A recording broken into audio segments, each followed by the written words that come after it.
What it good be? Hopefully what it should be. It's your boy N.O.R.E. What up, it's DJ EFN. It's Militant Crazy War. Drink Taps, Happy Hour. Make some noise! Now, this brother has a beautiful story, man. From the beginning, you know what I mean? From him being homeless to, him moving to Orange County to him, going to Hollywood and dominating it. You know what I mean? Repeated role after role. Your favorite actor is in the scene with this brother being his supporting actor. You understand what I'm saying? This man is a legend. It's about time we give him his flowers. We've been waiting to do this. In case you don't know what we're talking about, we're talking about the honorable, the one and only Noel G! Now let's ask about the name off top, right? Noel G. Now, why is it G? Because people couldn't pronounce your last name? I can't even say my last name, dog. Straight up, man. No, I'm trying. I'm like, if you figure it out, you let me know. You know what I'm saying? Straight up. Like a dumb artist, Noel G. I know, right? I just make it easier, dog, by saying G or whatever. But the truth of it is because my mom's Mexican, my dad's Italian. And your dad's from Italian, fully Italian. Yeah. So your mother's half Puerto Rican, half Mexican. Right. Yes. And I'm Baskin Robbins. I'm 31 flavors. You know what I'm saying? Yeah. And but I'm Mexican at heart because I grew up with Mexican Americans my whole life. So that's the only side I know. I don't know my Puerto Rican side, my Italian side. You were born in Puerto Rico. I don't know. Yeah, I don't know none of that stuff. You know what I'm saying? And I moved to the United States when I was like, cousin. What's up? You Bad Bunny cousin. Man, you know more about me than I do myself. He did your 23andMe. He got your 23andMe in his back pocket right now. Oh boy, look at my personal files, bro. What's up, dog? You went through it all, huh? But you were born in Puerto Rico. I forgot we had personal conversations, bro. No, but I looked you up as well. Let it out, bro. You were born in Puerto Rico, and then your mother moved to California, and I believe the first place that she moved to California was Compton. Yeah, exactly. Okay. Yeah, she thought Compton was nice. She thought Compton was sweet, man, straight up, because that's all she heard about on the news, you know what I'm saying? Until she got the real news, you feel me? Yeah. So it was funny, because they came from, out of town, they don't know what's up or whatever, but they kept on hearing Compton on the news. They're like, oh, that's the place to live. And then little did they find out, like, no, that's not the place to live, you feel me? So then they backed out of there, went to Orange County, and so then I grew up in OC, but, I grew up with Mexican Americans, like I said, my whole life, so that's all I pretty much know. Right. The last name thing, my dad's Italian, and so I just never knew how to say it. I still to this day, I really don't. How do you think you say it? The way I try to say it, I don't even know how to say it. I can't even attempt it, dog. Straight. That's why I just say Noel G, man. Keep it easier, bro. You know what I'm saying? Please try. You try. You try. Another issue. My last name is Italian too. Let me know, dog. How do you say it? Let me see. We're gonna figure this out together, dog. Straight up. We're gonna solve a mystery today. It's hilarious, by the way. Today we're gonna solve a mystery. We're gonna go with that. Googly. We're gonna go with that. Yeah, you sound like you related to Tony Soprano. You see why? You see? That's the most fun to say. You see why I say Noel G? I'll keep it simple, bro. But we're gonna go with that. I'm just gonna pretend your guess is the right guess. So let's take it from there, right? Because you got so many people like Brad Pitt and all these other people. Like you find out that they have stage names, right? So and then I forget like so many people that they change their names all the time. Now is that something that your agent told you or that's something that you adapted and said, you know what? No. I didn't really change my name. I just said Noel G to keep it short and simple. You know what I'm saying? So that way we didn't have to go through the whole deal of how you say my last name. Right. And so that just became kind of like worked itself in there. Okay. Yeah. So I'm gonna bounce around a little bit, right? No, it's all love. Go ahead, dog. I go with the flow, man. Jim Carrey stuck a bird up your ass. Hey, let's not get personal.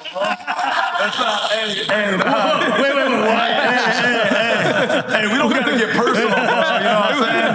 Hey, all I know is the check cleared, bro. That's all I know, guys. Straight up. No, but I'm not my way to the bank. You know what I mean? That's all good. But that's one of the He had to go there, dog. No. You're messing up the podcast, bro. You're messing up a show, It's one of the most classic scenes. Hey, well, as long as you didn't play it in slow motion, we straight, dog. Because it's one of the most classic scenes. I believe it's Bruce Almighty, right? Yeah. Bruce Almighty. You guys beat him up. Not a day I leave the house, bro, and don't hear that straight up, man. Like, I don't go to the zoo no more. Like, I'm good, bro. I got handicapped parking when the movie was over. I couldn't walk straight, bro. I needed a V8, the whole deal, bro. Like, No, I'm telling you straight up. There's not a day I leave the pad and don't hear that. Okay, it hasn't made me crazy yet, but okay, no. Okay, so he going deep, huh? He going down, right? Literally. Was that in the script or was that improv? No, that was actually so. Jim Carrey is a nut, bro. Right. I was only supposed to work on that movie 1 week. I got 7 weeks out of it because Jim Carrey kept on changing the script. Wow. So what happened after the monkey deal, which I didn't know about when we first started doing the movie, that came cold turkey, right? But we're just gonna go with the flow because it's Jim and you know whatever, right? But just to give you a taste of how much he was changing the script, what was supposed to happen after that scene was he says, now it's time to teach the rest of you guys a lesson. And so one of my homies says, oh yeah, you in what army? And then what ends up happening is 50 Jim Carreys jump out of Jim Carrey and we each get our own individual beating. And so they actually started filming this stuff. Like they brought in Jim Carrey lookalikes. I thought this stuff would at least make it to the special features, you know what I'm saying? Right. So long story short, man, just to kind of fast forward, what ended up happening was we actually started filming all this, you know, different stuff that Jim Carrey was coming up with on the spot. So like one gangster was getting, like there was a Jim Carrey gangster and he was hitting the switches on the Impala and the gangster was getting bounced up in between the hood and the engine. Another gangster was like, there was some Jim Carrey karate guys. They did Cobra Kai on one of them. And they had all this stuff going on, right? So to end the story, what ended up happening was one of the producers came and said, hey, Jim, we're going way over budget. We're filming longer than we're supposed to. And in the movie, it's too early to display your power like that. So we need to end this now. We need to stop it. And so what ended up happening was they ended up doing the bug thing and the monkey, and the monkey had to come back home, right? And so, yeah, long story short, that's how that's how that got killed quick. But yeah, man, I mean, Jim Carrey was a nut. Like he changed the script. So, but for me, it was a beautiful thing. Because you paid, right? I'm on a 1 week contract. 1 week contract turned into a 7 week contract, and I'm like, this is straight. So I was a happy camper. You know what I'm saying? So let's bounce around a little bit. So you started from a Taco Bell commercial. Yeah. Very racist. Yeah. He's stupid, bro. we going there, dog. But how did you smoke? Give me some, bro. How did you get the Taco Bell commercial? How did this happen? No, literally, it was crazy, man. The Taco Bell joint happened because I was dating this girl at the time, and she wanted to be an actress. I wanted nothing to do with it. So long story short, I go into this acting class. Never thought about acting a day in my life. I'm acting a fool in the streets, whatever. And literally, right place, right time. And you know, to win the lottery, you either got to be Mexican or over 75 years old, right? That's just how it go down, you know what I'm saying? And so literally, right place, right time. Never thought about acting a day in my life. And I'm just being real, man. When I went in the acting class, I thought everybody was dorks and nerds. So I just started talking smack, you know what I'm saying? And what ends up happening was there was a cat and there was a producer. He was scouting talent that day.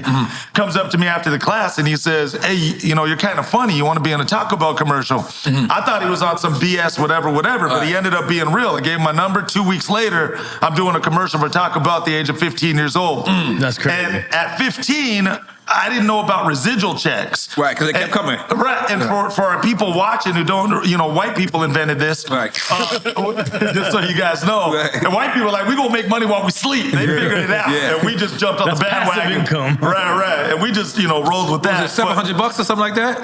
Back then, I forget. I don't even remember but I went from bling bling to like, I went from nothing to like bling bling overnight. You feel me? Like, it was like hitting a baby lottery. These residual checks were coming in. I thought it was a computer mess up, but you know, I'm cashing them because I want to be a good citizen, you know what I'm saying? And do my part for the community, right? So I'm cashing them, dog, but after it got a little weird, I was like, well, I keep on getting paid for this commercial. And he explained, he's like, no, that's how actors get paid. I said, what? I said, well, I want to be an actor. And that's how it kicked off. So he knew a manager guy, hooks me up with this manager. I go meet this cat. I don't know what's up. I come in like this. I don't know nothing from nothing. And he's like, I like you, man. I'm going to see what I can do for you. I said, a manager or agent? It was a manager at the time. This is way back when. This is like when we did art joint, you know what I'm saying? Cool. And this manager guy, he started sending me out on stuff, but everything he sent me out for was Gangster 1, Cholo 2, Trigger. I'm like, I thought I was here to act, bro. You know what I'm saying? You being yourself. Yeah, I was like, I've been to college once. I had to drop somebody off. But I'm just saying, man, so that's how the acting kicked off. But let me just back up for 2 seconds to explain to our viewers who don't know what residual checks are. Right. Residual checks are when you do an acting job and they show that commercial 15 times in one day, that's 15 checks. 15 different checks. Yeah. So that's what residual income is, you know what I'm saying? Just for those of you who didn't know. Right. It's like royalty. We'll put fun facts at the end.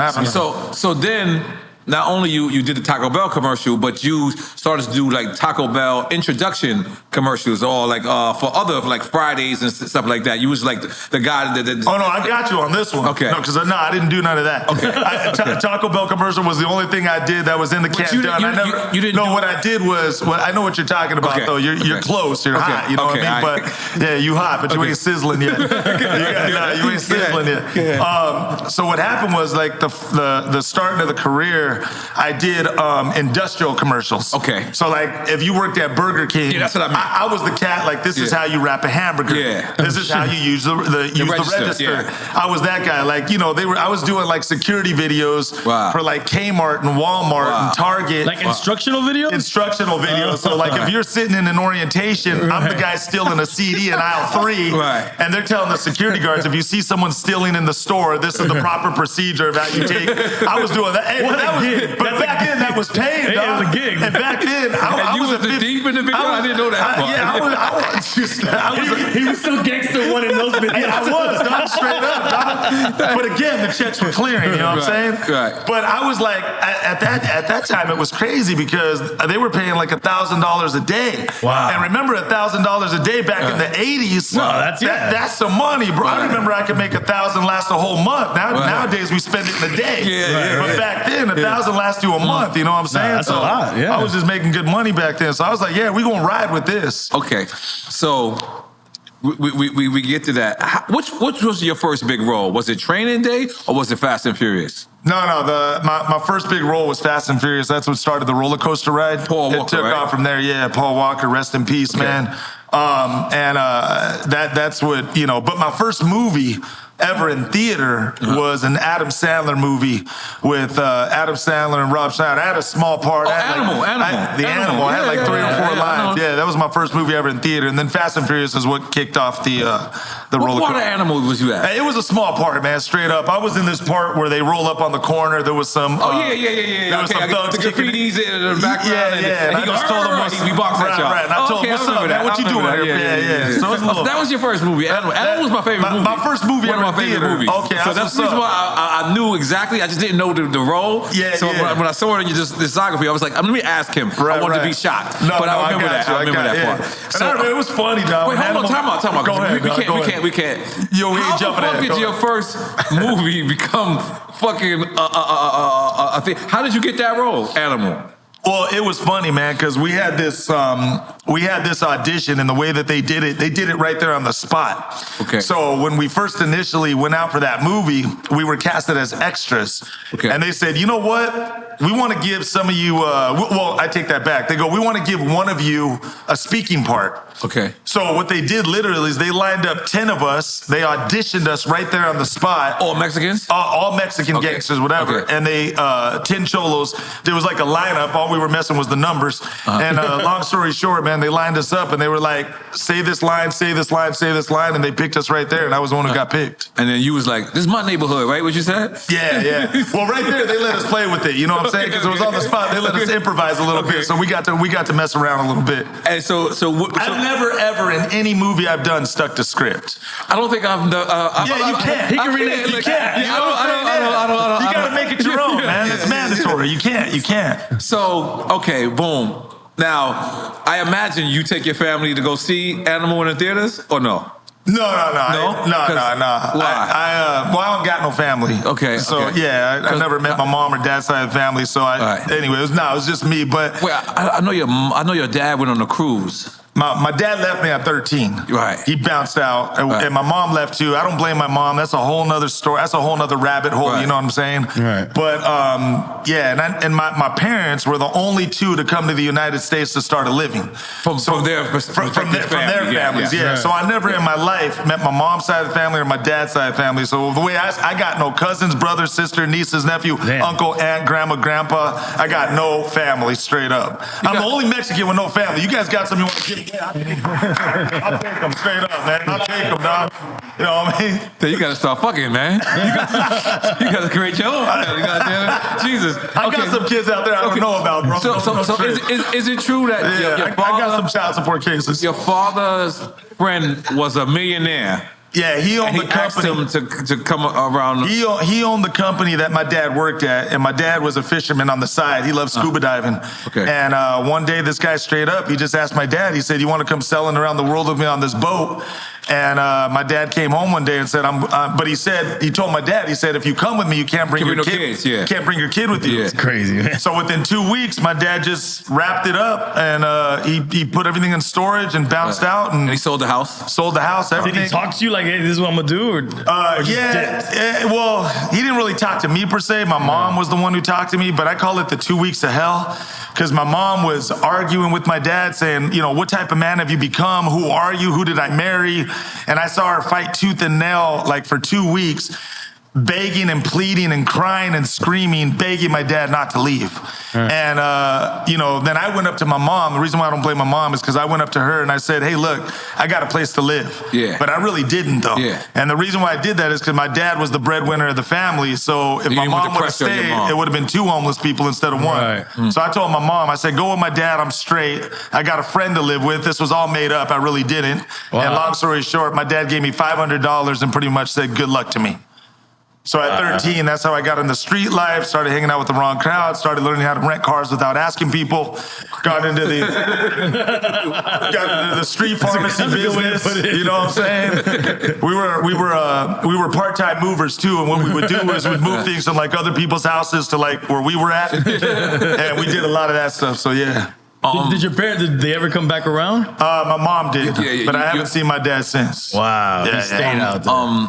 Is that when your connection comes from East Los Angeles or no? No, so, and just so you guys know, I call it Hollywood. Okay. I don't call it Hollywood, I call it Hollywood, you know what I'm saying? Okay. So, yeah, when the acting kicked off, that's when I moved to LA. Okay. And I was living in Gardina, and I lived in Gardina for about 23 years. Okay. And then I came back to Orange County. Okay. Yeah, because I had to get the hell up out of Gardina, man. That place was hood as hell, bro. There was times I came, literally was taped off. I couldn't even go to my own spot, you know what I'm saying? And where's Gardina located?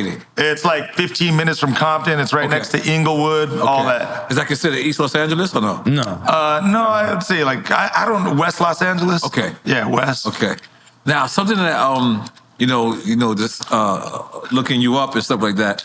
I didn't know. He's doing his research. Yes, I'm gonna be honest.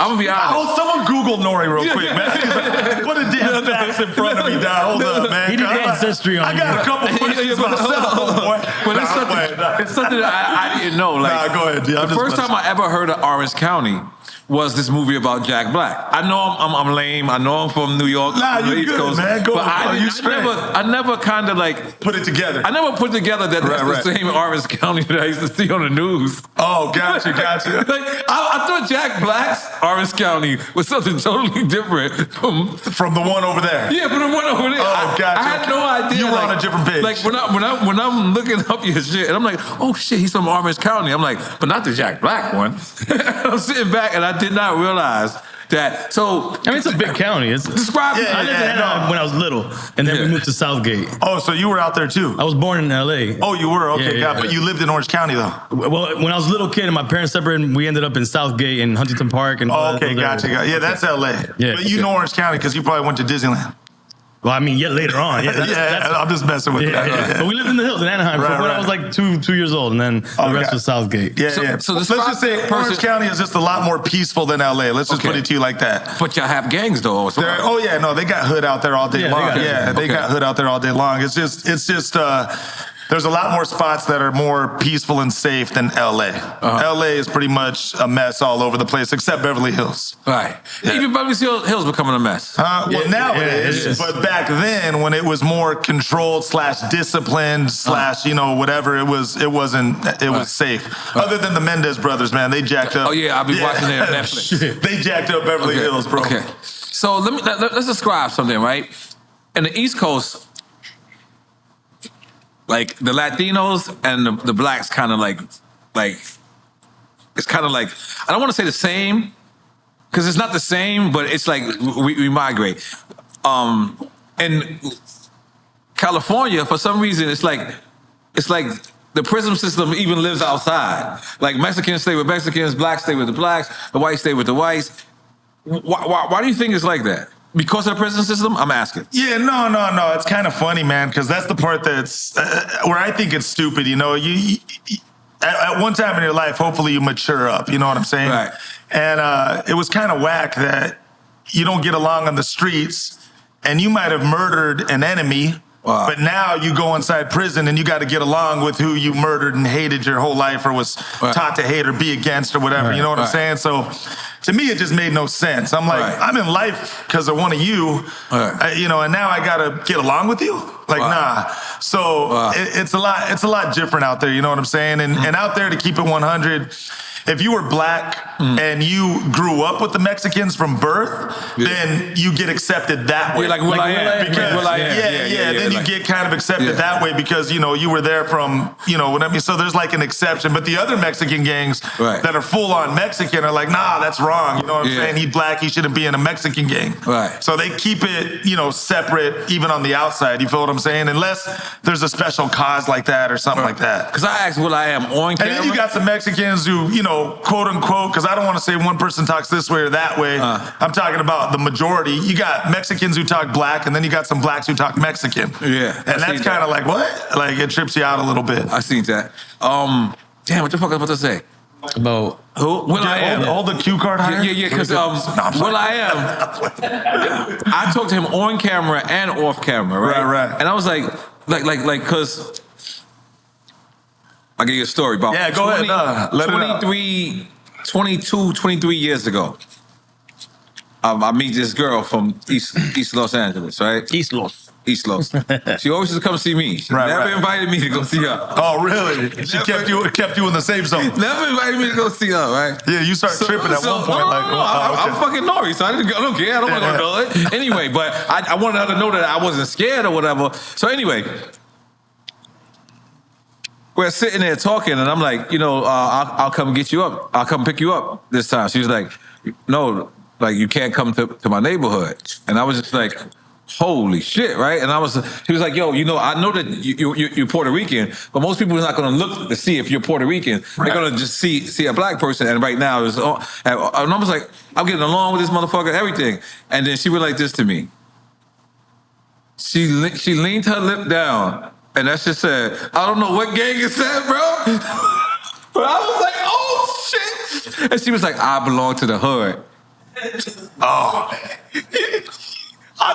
She didn't say I'm on the streets, but she was just like, she was like this. I was like this. Whatever gang it was, I knew it. But I'm assuming that she was trying to keep you safe by telling you. That's what I'm saying. So you gotta respect that. Yeah, you know what I'm saying? Years later, now I'm realizing she's trying to keep me safe. Right. She ain't putting you in the danger zone. You feel what I'm saying? I'm like, I was kissing this bitch and everything. Yeah. kissing again. That's funny, bro. Hold on, you tell me this later? After I'm in love? Oh, man, that's I never see her again. I know she's going to see this and be like, but you gotta respect the side of her keeping you safe. You know what I mean? Because she could have put you in the red tape quick and it could have been on. Yeah, no, very you could have walked into something ugly, you know what I mean? So she loved you back, is my point. Yes, make the point. There was something out there. Come on. She saved my life because I never went, boy. I never went. You still here. So, now, you're in arguably one of the most hoodest watched movie of all time. And not only that, you have one of the most classic scenes in the movie. I still believe Denzel to this day. I think he was everything. I think he was smoking crack. I think he was fucking bitches. I think he was singing. That's hilarious, bro. And he took method acting all the way. No. That scene, bro. That is funny, I'm bro. not gonna lie. When y'all sitting there And he's like, I get my shit pushed in. Like, I got my shit pushed in. And I'm like, yo. That shit was intense. Yo. Even after I met you, I was still scared of you. Like I was like, that scene. I met you. I was like, this is a great guy. And I was like, that scene never left, man. That's hilarious, It never left. So, all right. That's hilarious. So it's a two-part question. I've heard a lot, but not that yet. Go ahead. Okay, two-part. Let's start with the first part. Go ahead. Where was you at when you get the call that you're going to be in a movie called Training Day? And did they tell you, this is the second part, did they tell you that who was attached to it, or they just said you're going to audition for Training Day? Yeah, no, so when I first got the call for that flick, everything was hush-hush. They really kept that one private, you know what I'm saying? I just knew I was going and auditioning for a movie. But, it was funny at that time, because, at that time, I didn't have, I had a little bit of bankroll, but I didn't have bankroll like that, you know what I'm saying? So I had a fixed-up Honda, some rims, and I came in bumping. And I didn't even know... And this is what's funny, man. I'm gonna put a fun fact on here. I didn't even know that I rolled up on accident in front of them. They were shooting a music video at the time. And I don't know for who or what, but the director of Training Day, Anton Fuqua, was shooting a music video, and I just rolled up in front of their whole scene and jacked it up. Shit. And I didn't even know that, bro. I just thought it was some people hanging out, chilling. I didn't notice the cameras, nothing or whatever. And so I straight up just rolled up, and I was bumping the music, and I'm mad dogging everybody. And it was crazy because his little brother, Curtis, his little brother, not Antoine. Antoine got a brother named Curtis. Yeah, okay. And so Curtis comes out and he goes, my brother's looking at you, man. He goes, my brother's looking at you. And I'm like, all right. I'm like, who the hell's your brother, dog? I don't know. He's like, he's the director that you're about to audition for. I was like, oh, all right. So I walked in and we just got into a conversation because he was like, hey, I was in the middle of filming and you just rolled up in the middle of the set. And I was like, oh, my bad, dog. I didn't even know. I didn't do that on purpose, whatever. So long story short, we ended up getting into like a 45-minute conversation. You and Antoine? Yeah, okay. And we were just chopping it up. And I didn't even get to read the part for him at that time. He just said, I'm going to bring you back. And I said, all right, cool. Meaning that was your audition right there? That was pretty much my audition there. Wow. So when he saw me roll up like that, he was like, man, you know what? Like, you already had me kind of. Right. So I was like, all right, cool. But you know how this business is, man. I make a joke. If everyone would have kept all the promises that were made to me, I'd be a billionaire. Not a millionaire. I'd be a billionaire. You feel me? This business funny. So you don't know who's going to keep word or not or what. You know what I'm saying? And then long story short, though, he ended up keeping word. He was one of the solid ones, and he brought me back, and I was like, cool. Then I did the audition, and then long story short, when I got the call from my agent, then I found out who was attached. Okay, so all right. So you do the audition. Now, they're not telling you who's attached. Yeah, they top secret with that, because that was Denzel at the time. Do you feel me? So this is a big budget film, or do you think No. I came in not really knowing nothing about the film. Okay. Continue. And the name of the movie at the time was called Rampart.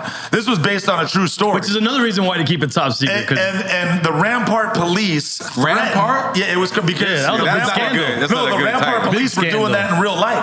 Oh, that's a place in California called Rampart Police. No, you heard these stories. Like, this is... No, yeah, you know about this, right? Yeah, this is the a NWA real... police? Pretty much. Pretty much. They gangsters with badges, bro. And long story short, this was based on a real story on a real police department that was doing this type of stuff in real life. And it was the Rampart Police Department, so they initially named the movie Rampart. But Rampart threatened them and said, if you move through with this movie and you keep it that name, just against us, we're gonna sue you. So then they changed the name to Training Day. Okay. But that movie was all based on true facts. Okay, all right, cool. You go too fast. Hold on. Okay. So that so you audition. Go ahead. Do they tell you got the role? How does this work after the audition? So I auditioned, whatever, and I didn't get the call till like 3 days later. And then my agent called me up and said, hey, they like you, they want to move forward with you. Here's the deal, and then there it is. And then we do it, and it's done deal. And then you sign the contract first, and then they tell you who's attached, or you sign the contract on set. The agent, you know how it is. Your agency has a lawyer firm inside the agency. So that's just how I'm like, he tested me or what? No, this is for the fans. You don't know, man. We signed a contact about that thing. You know what I mean?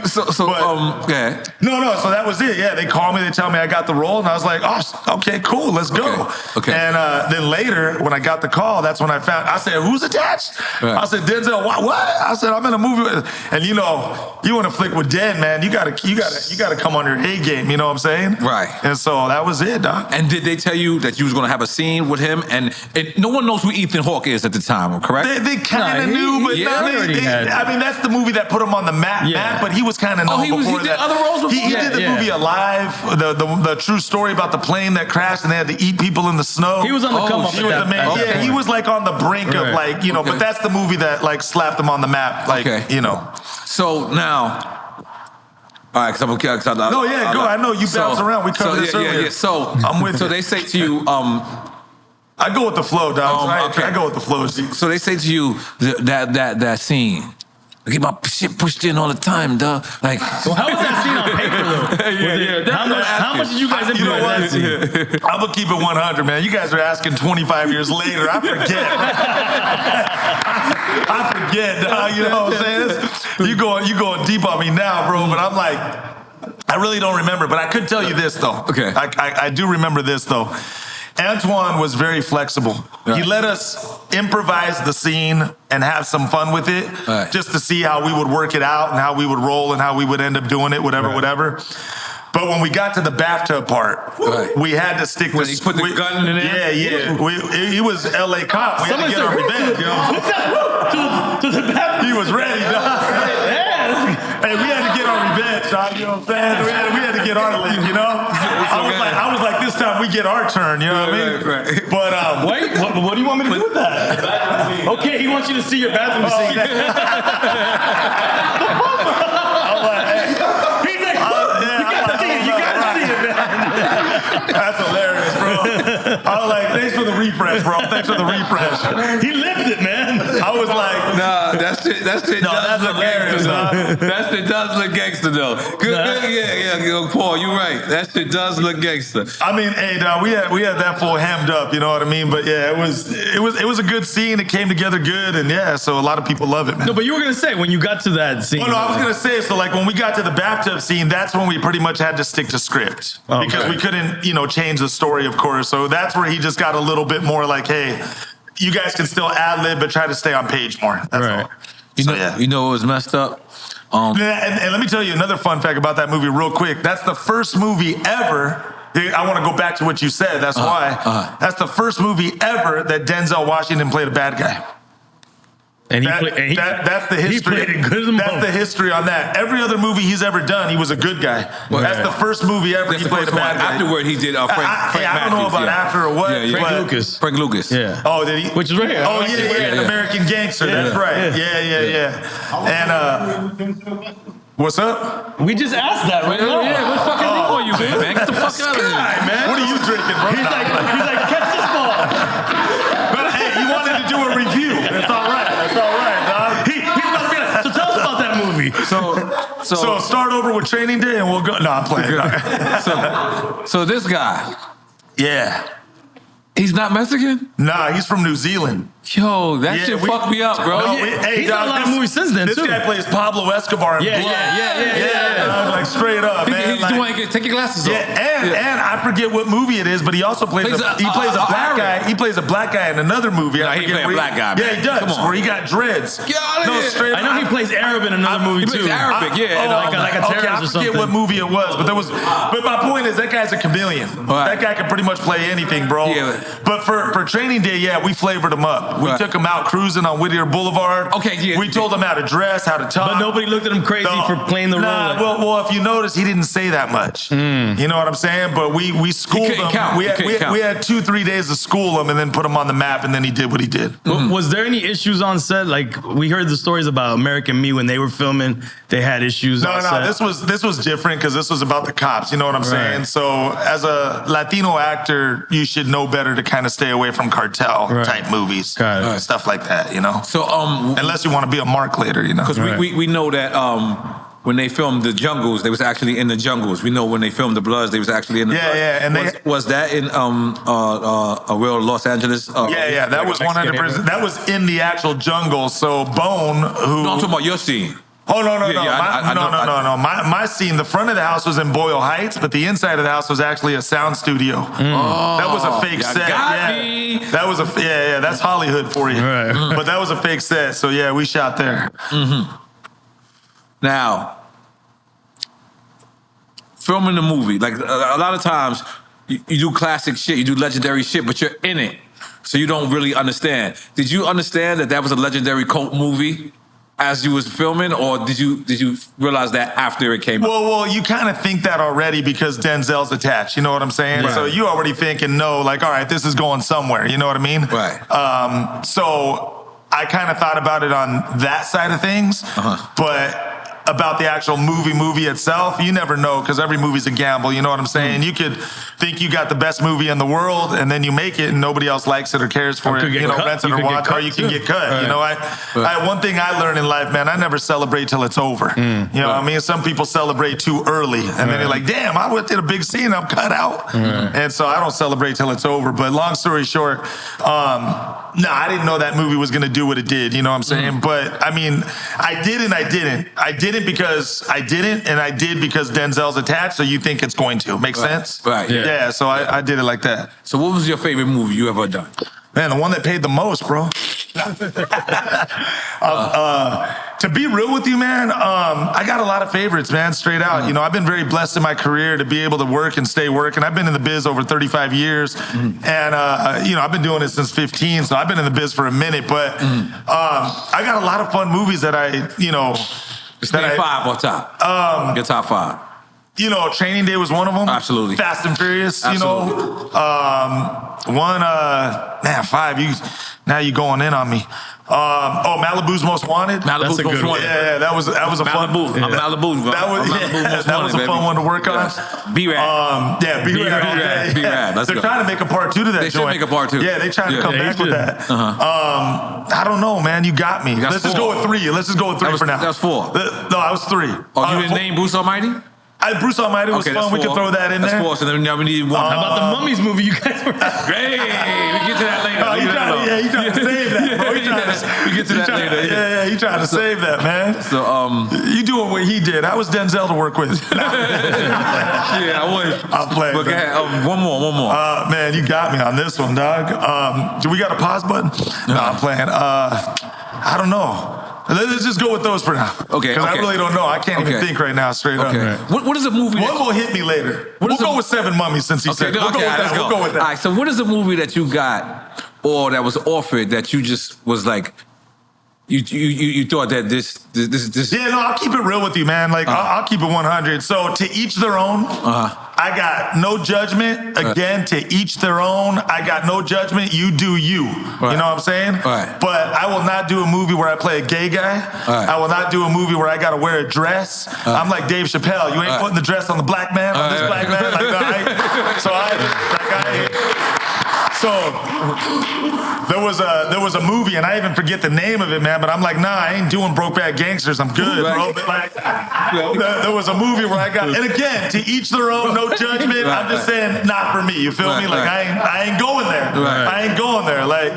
But, you know, I'm old school. I'm still not used to guys wearing pink. You know what I mean? I'm not even used to that yet. But I'm old school, no judgment. I'm just saying what's, you know, my real.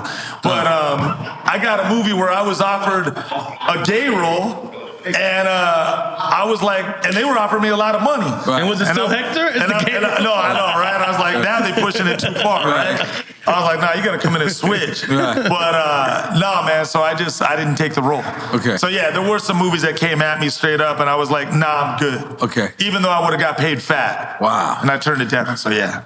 Do you hate people like name Hector in real life? No, I'm good, man. N.O.R.E, like, what you going through? Is this cowardly time or what? I thought it was a joke. No, I'm like, you gonna and I'm really going to your discography, and it's like, yo, he paid Hector 38 times. Yeah. Did you realize that? Yeah. So I'll give you the quick story on that, man. Okay. So in Hollywood, they only know 2 names for Mexican actors, bro. It's Hector and Carlos. Because every time I ever got a script, I kid you not, it was Hector or Carlos. It got so bad that my they couldn't throw Jose in there. That's what I'm saying. Like, come on, we got other names out there. You know what I mean? Pablo, whatever, dog. Like, we got names. Get a in there. Yeah, like, you know what I mean? I'm like, let me talk to someone. You know what I mean? I'm like, where's the heart of this happening from, dog? Straight up. And no, it got so bad that my manager would call me up. I kid you not. She'd be like, "You're not gonna believe this," and I'm like, "What?" She goes, "Another role for Hector." I said, "Are you stupid or what?" I go, "You're playing, right?" She's like, "I ain't playing." I'm like, "All right, whatever, right?" So, yeah, dog, like. So this is the quick way of saying it. It truly, really, genuinely started out as a coincidence thing, but as it happened so much coincidentally, I just made it a thing. So now it's like, you know what? I'm gonna ride this out, right. And that's it. But what I love about it though is I'm the first actor ever to break that chain. There's been no other actor out there that has played a different role with the same character name. I'm the first one to do that. So that's my. So I drink to that. So I feel like that's my own little personal tag. You know, like every actor, like you got your own niche, gift that makes N.O.R.E, that no one could top. You know, that no one. And this person got his gift and his gift and his gift and so on. I take that as my little, my little token. You know what I'm saying? So whenever I quote unquote got the power to do it, whenever I do a movie now or whatever, now I actually request it. I say, hey man, I'm about to ask you that. Yeah, now I was gonna say like, hey, can I be called Hector in this movie? And 90% of the time they say yeah. And so they're like, of course, Hector. Yeah, I'm starting to think it's my real name. I'm about to go to the DMV and switch it up, make it my middle name or something. You know what I'm saying? So yeah. Long story short, that the Hector thing, I'm just riding it out till whatever, till the wheels fall off. Right. Did you ever think you'll play a doctor? You know, it's funny, man, you say that one right there, because if I play a doctor, now I'm acting. Okay. You know what I'm saying? Like, if I play a lawyer or something like that, now I'm acting. Right. But, pretty much all the roles that I've done have pretty much been me in real life. Yeah. And so I laugh, because I got a lot of actor friends, but you know how it is. Now I just slap a camera in front of you, and you just do you, and now, hey, you're an actor. Right. Even though N.O.R.E was being N.O.R.E, you feel me? Right. So I love to be challenged, though. Right. I do want to, I believe if no one gives you the opportunity, give the opportunity to yourself. Right. So I do love to be challenged. So now I've been taking on different roles where I just did a movie where I played a cop. It's called Locksmith, with Ryan Phillippe and Ving Rhames. Okay. And so I got that one, and then I got some other flicks where I do play some different roles. Okay. But I ain't gonna lie up front. 85% of the time I'm just playing me. Hector. Yeah, Hector. Yeah. So I'm like, cool. If it ain't broke, I ain't trying to fix it. Let's roll with it. Right. You know what I'm saying? Make some noise. Yeah. Is it? Did you ever feel like stagnated by for instance, I get the black guy role, right? If I'm right. Like pigeonholed to that's what I'm trying to say. You ever felt like that or not really, man? Because my thing is you got to get in first to change the game. You know what I'm saying? And this is what got me in to be able to change the game and start making some other movies where I could play different roles. Right. But it's fun playing the bad guy. You know what I'm saying? I want to play a good guy. That's boring. Right. But you know what I'm saying? So long story short, if I can keep on playing these roles, I'm cool with it. I ain't tripping. But again, that don't mean that I won't take on the role of a doctor or something else. Right. You know what I'm saying? But I don't feel like I'm pigeonholed or whatever. Because again, I'm doing other movies that are making me break out of just that character also as well. Would you play a dog walker? A dog walker. Like a gangster dog walker? You trying to do dog whisperer or what? What's up, isn't that guy's name Hector? That dog whisperer guy? No, for real? I think so. The dog training guy. His name is Cesar. You were giving us a multiple choice, so trip. He bring up all his movies, so I want him to say something about each and every movie. Damn, we're going to be here for a minute. Yeah, let's do it. We're playing a memory game now. I'm like, man. Yo, what are you eating over there, Mr. Lee? You was on The Walking Dead? I saw that in... Yeah, so I was on the first season of The Walking Dead, man. That was cool. That was a different role right there. I played a nurse. Oh, really? In that movie, yeah. I was just the guy who was given the medication in an old people's home, a convalescent home. So that was kind of a different role. But yeah, there's, like I said, there's some out there. But I got to think, man. Like, you put my thinking cap on, and I can't even... I'm stuck right now. I can't even... Do you feel there's much of a difference, the experience of doing a movie versus like, you know, television? Yeah, in a television show, you can't ad-lib that much. In a television show, they're a lot more locked on the script. On a television show, you got to pretty much stick word for word. In movies, you get the freedom of being able to make it your own and play with it and do whatever you want. But in a TV, and I first learned my lesson on Buffy the Vampire Slayer. When I did Buffy the Vampire Slayer, which was one of my first biggest shows that I did show-wise, I came in and I went all off script. And the director was like, Buffy the Vampire Slayer? and dude, Sarah Michelle Gellar got all upset. And she said, what are you doing? I was like, I'm doing the scene. What are you doing? Right? I'm doing the part, you know what I mean? And the director came and was like, what the hell you, I go, what do you mean? I go, yeah, I do movies, I ad-lib all the time. It's cool. He goes, well, this isn't a movie, man. It's a TV show. Oof. And he goes, you stick to word. Dude, I had to learn that thing in 5 minutes or less, bro. Wow. I was stressed out like a mug, you know what I'm saying? Wow. So I came back, and thank God, at that time, I was good at my memorizing skills or whatever. I learned it in 5 minutes or less, and I pretty much came back 98% word for word, and he was like, all right, cool. But I never got, you know, in trouble or whatever you want to call it more than on a TV show for ad-libbing. And that's where I learned my lesson, because TV shows, you know, they're on channel 2, 4, 7, 11, 13. So they get afraid if you go off script. They don't want you to say something that's not right for the network, and then they got to, you know, not do the show or air the show or beep it or bleep whatever. So, because they already approved that script. So yeah, that's what I'm saying. Exactly. So there you got to stick word for word. They don't mess around on those ones. You see Entourage? Pieces of it, like here and there. I don't watch much TV, dog, to keep it real with you. Every time someone's telling me of a new show, man, I'm like, Dad, I didn't watch the thing you told me about last week. There's too much to watch now, man. I can't keep up. You're not a Netflix guy? I can't keep up, man. I'm still watching Back to the Future and Terminator and Star Wars. You know what I'm saying? Like, I'm watching the movies we grew up on, dog, because a lot of the new crap is crap. Okay. We're going to run through. In my opinion. We're going to run through a couple. It's hard to find a good movie nowadays. The joints that you've been in, okay? And we're going to just say something about it. The Mustang, 2019. That movie was cool, man. That was, what's his name? Jason, he played Eazy-E in Straight Outta Compton. Okay, I forget his last name, but yeah, it was, he was the star of that film. That was a cool one. That was a true story about prisoners who train horses to race. Oh, shit. So they actually go out there, they catch wild horses, and they use the prisoners to train them to race. When you go gamble and place a bet on horse races, some of those horses were wild horses that were trained by actual prisoners in prison.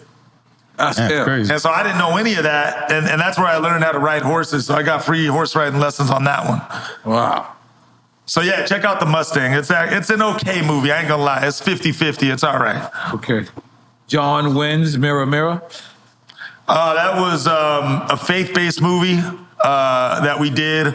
That was an independent joint. That movie's all right. Okay. The Mule.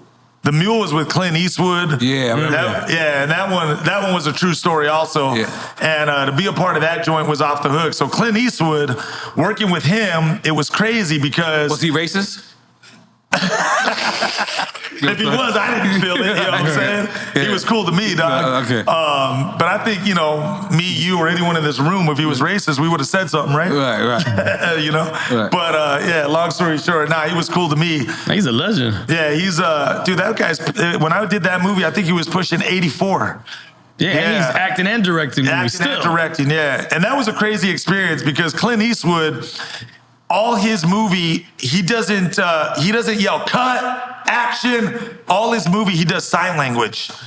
So he literally does sign language with the people on set, and action is like they'll sign language you action, and he'll just direct you like real calmly, like, all right, N.O.R.E, like, do your scene and show me what you got, and just do it with him here, and I'm just gonna watch and just keep the camera on. That's how he directs, and you're like, all right, and you just jump into it and do what you do. And so yeah, working with Clint Eastwood was a trip, man. It's interesting in this business because you work with a lot of directors, and to get to see how they direct different. One guy got this skill set, this guy got this skill set, and so on and so on. So to be able to get that, it just sharpens you on your side of your craft because you've seen so many different angles of how they come at it, and it just makes you better. You know, I say there's no better training than being on the field itself. You know what I'm saying?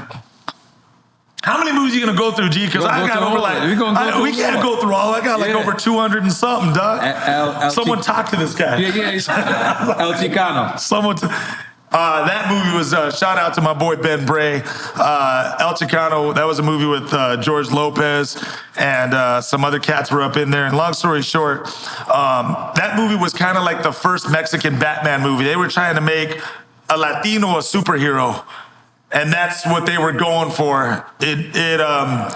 It didn't work out too well, but we tried. Did it call Ricky Martin? He's already a superhero. I know, yeah. What kind of superhero is he, though? That's the question I'm playing. All right, Beyond the Skyline. That was part 2. That was an alien joint that we did. Sci-fi. Yeah. Okay. To be honest, Frank Grillo was the star of that joint, and that was part 2 to part 1. So that was a cool flick to work on. I knew a producer who I worked with on some other projects, and he slapped me up in there. This is gonna take too long. No. It's all right. We only got 89. It's only 2 pages. It's only 2 pages. Don't worry. We ain't pull up everything. Ricola?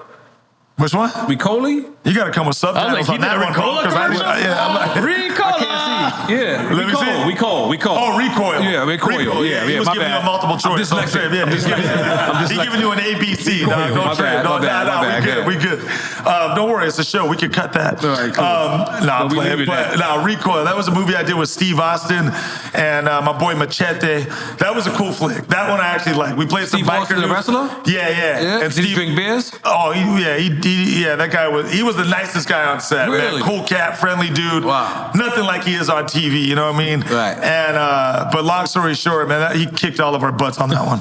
Oh, wow. Yeah, he took us out. Okay. The Purge, Anarchy. Yeah, that was a cool flick, man. The Purge series was hella cool to be in. Those are crazy, man. That's one of the iconic horror movies out there. So to be a part of that franchise was hecka cool to do The Purge. And I did some purging on that. But you already know, like we said earlier, you black or Mexican, you're going to die. Right. And I died. Right. Oh, in the movie. Yeah, I died in the first half hour on that joint. Okay, yes.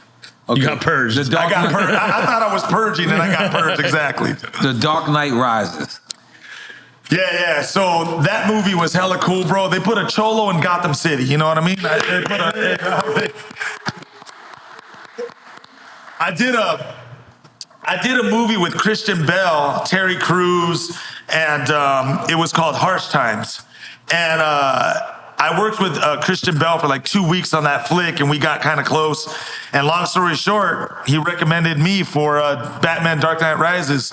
And he was like, yo, I want my boy Noel G in this flick. And at first I thought it was a joke. I was like, you kidding or what? And ended up being real. And so, yeah, man. So I had a little spot and that I love, man, because that was my first big superhero movie that I got to do. And so to be a part of that, Batman, come on, that's an iconic film, you know what I'm saying?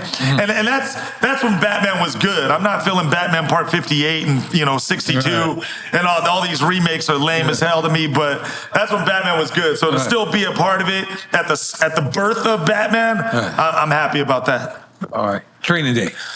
We covered that, didn't we? Okay, yeah. I thought we went deep on that one. True. Oh, I know what you're doing. We're covering Training Day for Homeboy. Where's he? That's right.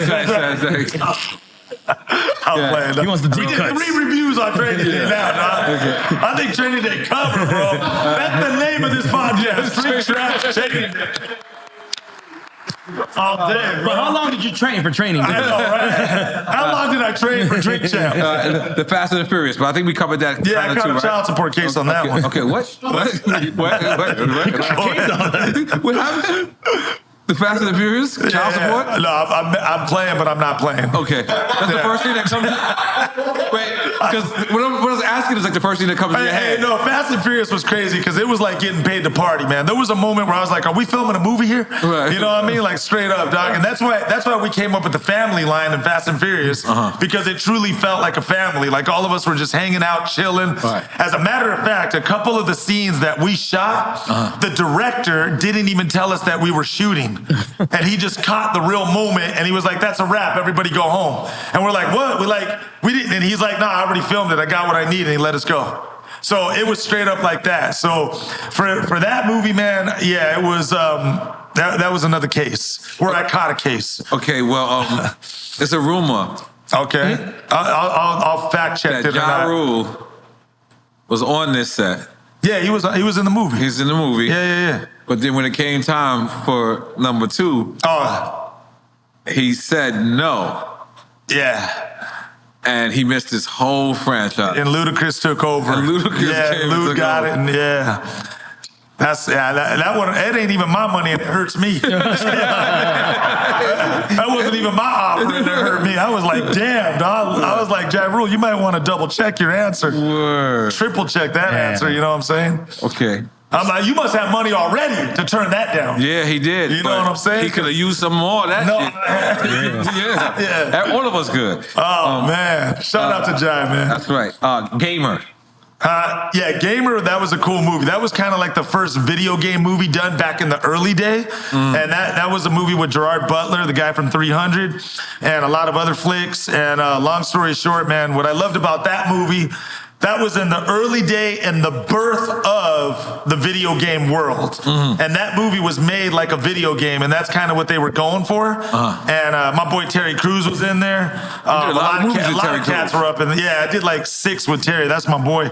And long story short, man, what I loved about my career, man, and that I got the blessing for, is that starting early in the game, like when you were there, you know, when I'm there, whatever, is we got the fresh. Right. You know what I'm saying? Like we got it at the birth of what's happening today. Right. So to be in it from then to now and see the change and be a part of the change, that's a blessing. You know what I'm saying? That's crazy, because we know the back then and we know the now. So I don't know. I just love being a part of some of the films that were like, man, I was there when it first started, and I'm here when it's still going. Okay. Harsh Times. That was the one that I was just talking about earlier with Christian Bell. Okay, that we worked on that film, and that movie was a pretty crazy movie. It was Christian Bell played a war veteran, and he went cuckoo for Cocoa Puffs. When he left the war, he didn't get deprogrammed. So when he came back, he was psycho. He was like a crooked cop. It was still a mental case. And so that was a cool flick. I would definitely recommend checking out Harsh Times. Who was this? And my boy David Ayer directed that. His partner, who also wrote Training Day. Who was his partner in that one? That actor? Freddie Rodriguez, my boy Freddie. So that was a cool flick, though, man. Straight up, that didn't get its due justice. There's a long story behind that, but a lot of people don't know about that movie. But if you get a chance, check that out, Harsh Times. And again, the guy who wrote Training Day wrote Harsh Times and directed it. Oh wow, that movie's hardcore. Harsh Times. It's hardcore. You saw it? Yeah. That's what's up. Let's talk about Crank. Did you have to smoke Crank to prepare for the role? Fucking with you. I know, man. He's like, hold up, man. No, I sold the Crank. I'm like Scarface. Don't get high on your own supply. Make the money. But no, long story short, that's a movie with Jason Statham. And, again, man, I was very, very blessed in my career to be able to work with some iconic actors, some definitely bucket list actors, man, that have been in the game and are still strong in the game to this day. Oh, good looking out. Thank you. Good looking out. Thank you. Smart Waters. You trying to make me smart. All right. And Jason Statham, what movie was he from? Oh, he's from a lot, G. Jason Statham. Who? Snatch. All right, that's what I was thinking of. All right, cool. He was in front of the boxing match. Yeah, he's front row in the boxing match. He in a lot of joints. He in a lot of joints. There you go. The Beekeeper, a new joint that just came out. Yeah, he in a lot. We could go on and on with his list. Okay, Hood of Horror. That was a movie that I first did with Snoop Dogg. That was before. I don't know if that was after or before Training. I'm trying to think, but it was kind of like a Tales from the Crypt. So Snoop Dogg played the Crypt Keeper. He's telling 3 horror stories, and I was in the first horror story that he was talking about. Okay. Yeah. So Bruce Almighty, we already covered. Hood of Horror, man, you pulled that. That's a rabbit out the hat right there, because that's a classic. You know, that movie, a lot of people, that's a good Halloween movie. Halloween coming up, check that one out. And we already covered Bruce Almighty, so. Yeah, don't get personal, bro. We talked about this. Street Kings. That was a good one, man. That's with Keanu Reeves and Chris Evans, Captain America. And that movie there, that was also written and directed by David Ayer, who did Training Day. Oh, wow. He kept me on his list, man. A lot of my career I owe to David Ayer. Thank you, bro. Because, shout out to David. David Ayer, man, he's a real one, man. He puts you in the game and he keeps you in the game. Wow. And there's very few like that out there, and he's one of the few who does that. So that means you step up to the plate and handle business too. Yeah. So when people are like that, you got to return the favor. You know what I'm saying? But he put me in like 6 of his flicks. So the last one being Tax Collector with Shia LaBeouf. Let's talk about Cash Out. That's a movie I just did recently, man, with Quavo and John Travolta. That's out. It's and then part 2 came out to that too. High Rollers. Wow. That just came, and actually that's part 2 to part 1, which is Cash Out. And me and Quavo, we played John Travolta's right hand man. So John Travolta tells us what to do, whatever. And that movie just came out about 2 months ago, so it's still kind of fresh. Oh, wow. So if you get a chance, peep that one out. And where we can find it at? You can find it pretty much on anywhere. Okay. Yeah. Okay. It's not exclusive to like Netflix or Apple Yeah, TV? that one is easy to find. Okay. Yeah, you got John Travolta and Quavo in there. That one's pretty easy to find. Good. They just made a part 3 to it too. Oh, shit. Okay, this is it. No. The Locksmith. That's the one I was talking about where I play a cop with Ving Rhames and Ryan Phillippe, which is actually a pretty damn good movie. Right. Now, that's not based on a true story or nothing like that. That's just a movie for entertainment, but it's actually pretty good. That one I'm proud of. I still play a crooked cop, but I play a cop. How did you prep to be a cop? Did you do any? Did you eat donuts? I've been arrested by enough to prep. Okay. Okay, you want to do the next couple of ones? I don't have. It's in front of you. What happened? Replica. Oh man, that movie. I remember it, but I forget it. I can't even speak on that one. I forget that movie. That's how dope your life is. He forgets doing. That's how dope the motherfucker life is, bro. No, you know what you do though, man? You got to do some of these movies and just forget about them. Right. And like when they come out, they come out. You know what I'm saying? Right. And there's some movies that I did that's funny because it was named something at the time we did it, but then they changed the name later, and I'm like, oh, that movie never came out. Right. Find out that it was out. It's been out for 5 years, and I'm like, they changed the name. I didn't even know. Yeah. So I didn't even watch my own flick yet. Yeah, they changed it from. And now they don't even do movie premieres no more. That's out the door. Because of COVID. Unless you a superhero movie or something like that, you ain't doing movie premieres no more. Budget-wise, also. Because now they know they're making more money by just slapping it in everyone's living room. Now it's right there, so it's just the new world now. Was this Corsicana? Corsicana, yeah, that's another movie that that was a cowboy joint. That was a cowboy joint that we did. And yeah. Got John Wayne on? Yeah, I know, right? Yeah. That's all I know about that one. That's all you remember? Yeah. What do you guys put in this drink, dog? What's up, bro? Am I drinking Monster or something else? That's Monster. Hey, let me just ask you a question. How was it to work with Denzel? I'm playing. Don't worry, we're going to come back to that. Yeah, no problem. I'm playing. Under the Stadium Lights.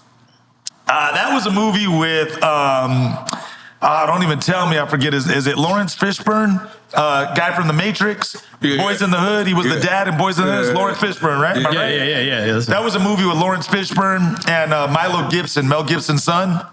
Wow. And that movie was actually a true story about a counselor who was counseling people, and he turned around a lot of lives for the better. So that was like a good, positive, like turn your life around type movie. Okay. Hustle Down. That movie. That was a movie actually I shot here. In Miami? Yeah. In Miami. Okay, wow. And who was in that movie? It was Pitbull? No. I know, right? No. You would think that. But you would think that automatic. And actually, we should have slapped Pete in that flick. You know what I'm saying? Right. But it was someone. Oh my God, it's gonna kill me now. Let's come back to that. Okay. I gotta think now. All right. The Cleaner. It's just gonna hit me out of nowhere. The Cleaner. The Cleaner? Yeah. You got me on that one too. He's all clean now with The Cleaner. You refreshing my memory, dog. Straight up, man. I think I've seen this movie, The Cleaner. I feel like I saw like an assassination. No. Yeah. Like Is that one? Has? It could have been. I don't know. Where I forget. G. You got me, dog. Yeah. You got me. All right, we'll come back to that. I feel like Has does algebra when he's Googling You shit. take, he'd be like, bum, bum, bum, bum, bum, bum, bum, bum, bum, bum. Yeah, you taking me back to the starting. We only got 3 more left. I think we can get back to go ahead, dog. Okay, War of the Worlds. That was an alien flick that I did actually with Alec Baldwin. So that was Was he shooting people on the set? that was You know he before- shot people, you know what I mean? No, it was the brother. Oh, not Alec Baldwin. It was the No, it was the guy in Alec. backdraft. It's Alec who's No, it was Alec. clapping Yeah, shit. yeah. No, it's Alec who clapping But he's shit. talking about who was in the movie with you. Oh, who's in the movie? Oh, It was but one of Alec the- is clapping shit. Yeah. No.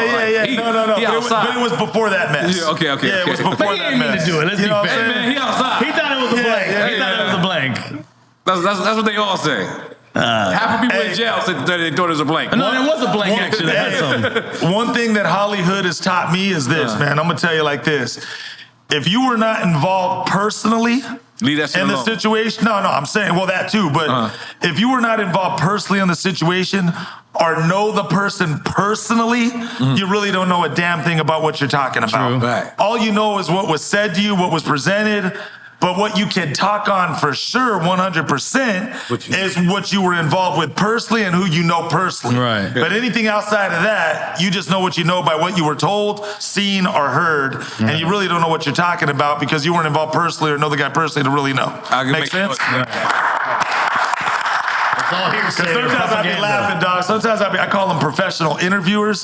Sometimes I be seeing people get interviewed on podcasts or whatever, and I'm like, I know that person in real life. You might not be clapping the way you're clapping if you knew him the way I knew him. You know what I'm saying? So that's one thing Hollywood has taught me, bro. But go ahead. Okay, let's talk about Lazarus. Lazarus, man. That's a movie I did with actually one of Tyler Perry's people, Holly Carter. Okay. They're real connected, and that was a faith-based project. Okay. Yeah. You do a lot of faith-based and a lot of sci-fi. Yeah, I do whatever pays, dog. Yeah. You know, well, almost, besides what I said earlier. Okay. Brokeback Gangsters, I turned that So you down. didn't pull up the cleaner? Someone gonna make that movie. Just tell me. Just say it. Oh, the cleaner? That's an old joint, man. I don't even really remember it straight up. Yeah, I got confused. Okay. Let me see what you're talking about. Yeah. Oh, okay. Now That's I the remember cleaner? This. Yeah. This flick was with Bill Paxton's son. And but I'll be real with you, I didn't even see it. And I didn't read the script, so I don't know what the hell it's about. Se jodió la cosa. There's some movies I do that's kind of funny. I don't even read the whole script. I shouldn't even be admitting this on camera, but whatever. Fuck it. Whatever. I'm gonna give Drink Champ something, dog. You know what I mean? I'm gonna give Drink Champ. Make noise for that, dog. You know what I'm saying? There you go. I'm gonna give Drink Champ something, dog. But there's some movies I don't even read the whole script. I just read my part, do it, and then when I watch the movie, I'm like, oh, that's why I had homeboy in the bathroom. You know what I'm saying? Right. What do you think about the Hollywood strikes?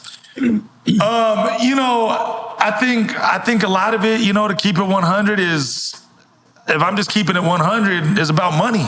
It's really what it comes down to, man. It's about money, politics, and that's why, once again, I say, if you weren't involved personally, you really don't know what the real story is behind the camera, behind the scenes. Right. You just don't know. Right. You just know what's on Front Street, and that's it. You know what I'm saying? So I think a lot of it is just propaganda and BS, to keep it 100 with you.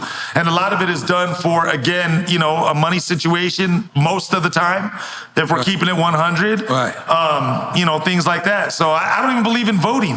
I believe that's rigged. You know what I'm saying? Right. Unless you paper count the vote, and who you gonna trust to do that? Right. I don't even believe in voting. So again, these are just my opinions. Right. You know, I don't put my opinion on anybody else. I just share the way I share, and you take it or don't. But I just think a lot of this stuff is a waste of time. You know, the strikes, and they go out there and they talk and they talk and they say, we're gonna do this, we're gonna do that.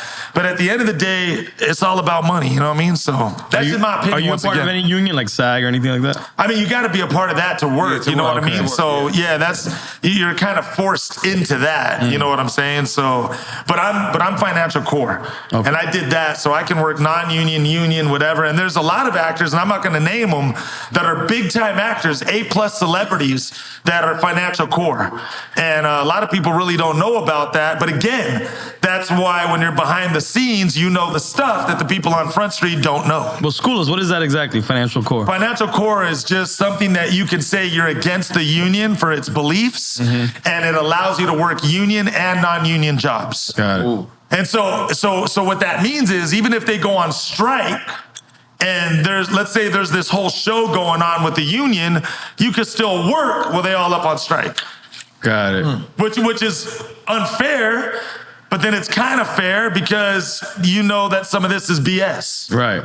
You know what I'm saying? It's just about trying to shut people down and things like that. But you still got to be a part of the union, like SAG. But if you're financial core, it's like an exemption. You can, pretty much, and that's what I'm saying. Like independent, like you can do independent. But again, there's people on union jobs that are financial core that will work a union job as financial core. Oh, okay. So that's what I'm trying to say. Like, there's loopholes. So you could choose when you work the job which one you want to be. Like if you want to go in as SAG or financial core. If you're on an independent joint, let's say it's not union, right, and you're union financial core, you can work on a non-union job without getting busted by the union. Okay, got it. Makes sense? Yeah. But if it's union, you might as well just stay union because it's union anyways, and you get the better benefits. Got it. Understand? Yep. But you could then work union and still get the benefits from the union for being financial core. Right. Makes sense? Yeah. You have options basically. Yeah, it's kind of like finding the loopholes to be able to stay, relevant and working and stay in it without being in it, but you're in it. Make sense? Yeah. No, totally. I'm gonna tell you what the music industry kind of like admires about you guys. Like, you guys stepped up for the actors against AI, and you guys actually made a change. You guys stood up for the writers, and you guys actually made a change. That's something that we haven't been able to do in the music industry. We haven't been able to stand and together and say, yo, you know what? We're not for this streaming. You know what I mean? Because so how does it feel to be a part of an industry that actually did make a change?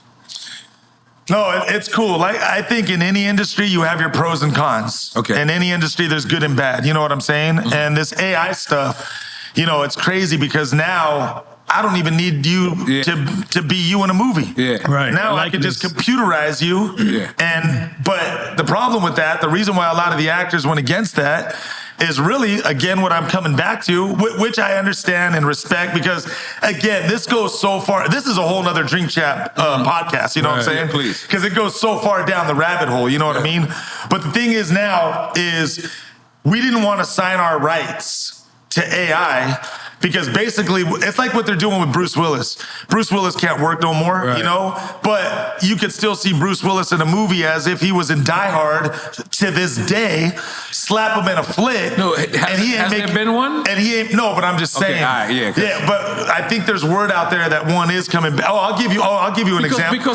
I'll give you an example of one that is happening. Okay. They're going to AI Paul Walker in Fast and the Furious Part 11. I heard about that. So Paul Walker, he passed away. He's still alive in our hearts. I love Paul. Right. But all I'm saying is, but how does he come back? Didn't he die in Fast and Furious? AI. No, he didn't die. He didn't die in the movie? No, he didn't die in the movie. He just drove like a mystery, right? Yeah. He just drove off and they kind of left him driving off, starting a family, and he just went another route. Okay. You know what I mean? Does his family get paid for that? That's my point. Okay. That's the fight. Okay. Do they get paid or do they not? We don't know. Wow. You understand what I'm saying? Wow. And the thing is, they're putting probably small print in the contracts. You know about the music business. It's like they're putting Tupac on some tracks. Right. Am I right? Yeah. And who's getting paid for that? And doing shows like the holograms and stuff like that. So who's getting paid for that? Yeah. That's my question. Do you know? No, I don't know. That's what I'm saying. You know what I mean? So it's the same thing with AI.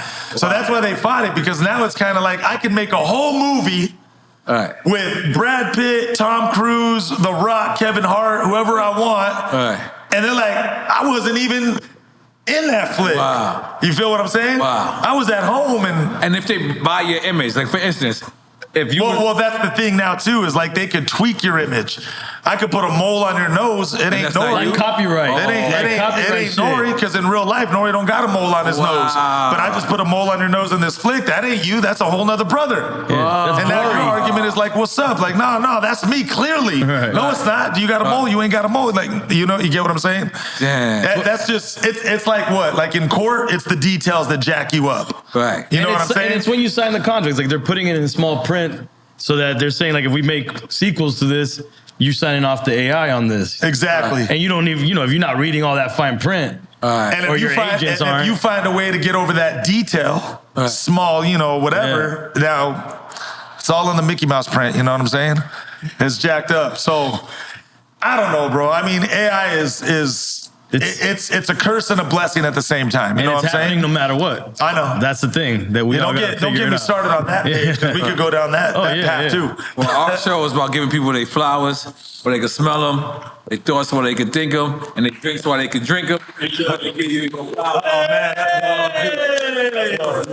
Yes, this is your flowers. That's straight up love right there, man. Snoop said it's better than a Grammy because it comes from your people. That's what's up, man. I love that, man. Snoop, that's what's up. Hey, Snoop, you read my Snoop, dog. Yes. These smeller ones. Yes. I'm like, come on, dog. Man, that's hella tight, bro. That's clean, man. Thank you, Drink Champs. That's awesome, man. Straight up. This goes straight up in the private collection I got at home, so that's what's up. That's a lot of love. So I actually... That's clean, bro. That's clean. Damn, Drink Champs be doing it, dog. Right. Straight up, dog. They be doing it, dog. I can take these to the pawn shop, too. They gold. What was your best experience on a movie set? Like for me, worst experience too. I want both. I want the best and worst. No, I got the answers for those. You know what really sucks, to be honest. I'm not gonna name names or put them out there like that or whatever. Is sometimes you heard that saying before? Don't meet your heroes. I've worked on some sets where it was really unfortunate that some of these guys were just not the nicest guys. Who's Sylvester Stallone came out? Again, I ain't gonna name no names. Put it out there like that. But I'm just saying, like, it just sucks when you come on a set and you see someone power tripping and, just acting not right. You know what I mean? Like, me, I don't care, man. I don't care if you're the guy who washes the windows on the building or own the building. I'm going to treat everybody with respect. I'm going to treat everybody nice, polite, whatever. But I've been on some sets where some cats were like, "Damn, man, like really, it's like that," right? And that just sucks, So that's the worst thing. That's the crappy part of this business, and that's why I said sometimes you see someone on an interview, right? And you're like, "Man, if you knew him the way I know him, you might not be clapping. You might be like the media trained version." Yeah, of that, I call them professional interviewers. You know what I'm saying? So there's that side of it. The best part about work, and you know how it is, man, on a movie set. The best set. Let me just say this last thing, I'm going to jump to that. Okay. You know how it is, man. On a movie set, one bad attitude could ruin a whole set. You got one bad attitude in the mix, it could just set a vibe throughout the whole, that thing spreads like a wildfire. Right. And the best would have to be not Training Day. That was a good one too, but we're talking about, it would have to be Fast and the Furious. Fast and the Furious. If I go back to it, only because it was like getting paid to party. I'm being straight up. I literally didn't even think we were filming a movie. Right. And when did y'all filming that? I thought it was just a bunch of homies hanging out, chilling, wilding out, like we did on Seven Mummies, just smoking weed, drinking. But it was just like that. Where was it filmed at? Fast LA. Everything was up in LA. Like Malibu area? No. This was in the hood. They were filming in Inglewood. Oh, really? Yeah, they were right there, bro. They were in Inglewood. Where else were they filming? It was next to Gardina too. They were filming in Gardina. It was funny. That was the first movie ever also in my life that I only had to drive 5 minutes to set. Wow. Every other film, I was, traveling an hour or more. Wow. That was the first movie ever. I was like, oh, cool. I got to be there at 2 o'clock. I'm going to get up at 1:55. You know what I'm saying? So, yeah. Right. Oh, shit. All right. I roll with you, dog. Y'all gotta talk about this stuff. He's saving it. He's saving it. I'm ready. He's saving it. One of my... Oh, we going there now? One of my most awkward experiences, right, was we sitting there, we're hanging out. We hit it off immediately. You, Danny, my boy Leezy. We sitting there, we're talking. And I remember the director coming up to me, who's my man. He did my first 2 videos. His name is Nick Queston. And Nick Queston came up to me and he said, the guy Matt is a method actor. Oh, I know you talking about the bald-headed dude? No. I'm talking about the lead role. What was the guy that he was in Fast and Furious 2, I believe. Oh, that guy was a trip. Okay, go ahead. So he comes up to us. We did a movie together. We set this up for you. All right, we go on there now. So by the way, I have no idea what the fuck he's talking about, right? So he comes up to me and he goes, man, he's a method actor. So I'm like, all right. I'm thinking like method, like he has a method. He has a method of how he does his shit. So I'm not understanding this. He's like, yeah, so he's gonna be this character the whole time. And N.O.R.E, back up. I'm sorry to interrupt, but I gotta say this just for 2. I'm gonna let you go on just 2 seconds. You were fresh out the gate on your acting career side of things, right? This is my second movie. Yeah, that's what I'm saying. But I remember that part. So go on. So I have no idea what method acting means, and he said. So then he warns me. He's like, he's gonna be the same guy throughout the whole thing. And I'm sitting there young, smoking weed. I'm like, whatever. This guy acting like that the whole time. The whole time. Well, what was this character supposed to be like? Just so we know what All he's right, so acting like. we break out of jail.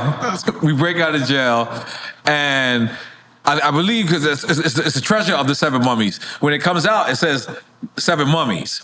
But the original title, like you said, that it always changes, was called Treasure of the 7 Mummies. By the way, I'm gonna be honest with you. I didn't even know that. Yeah. I'll be honest with you.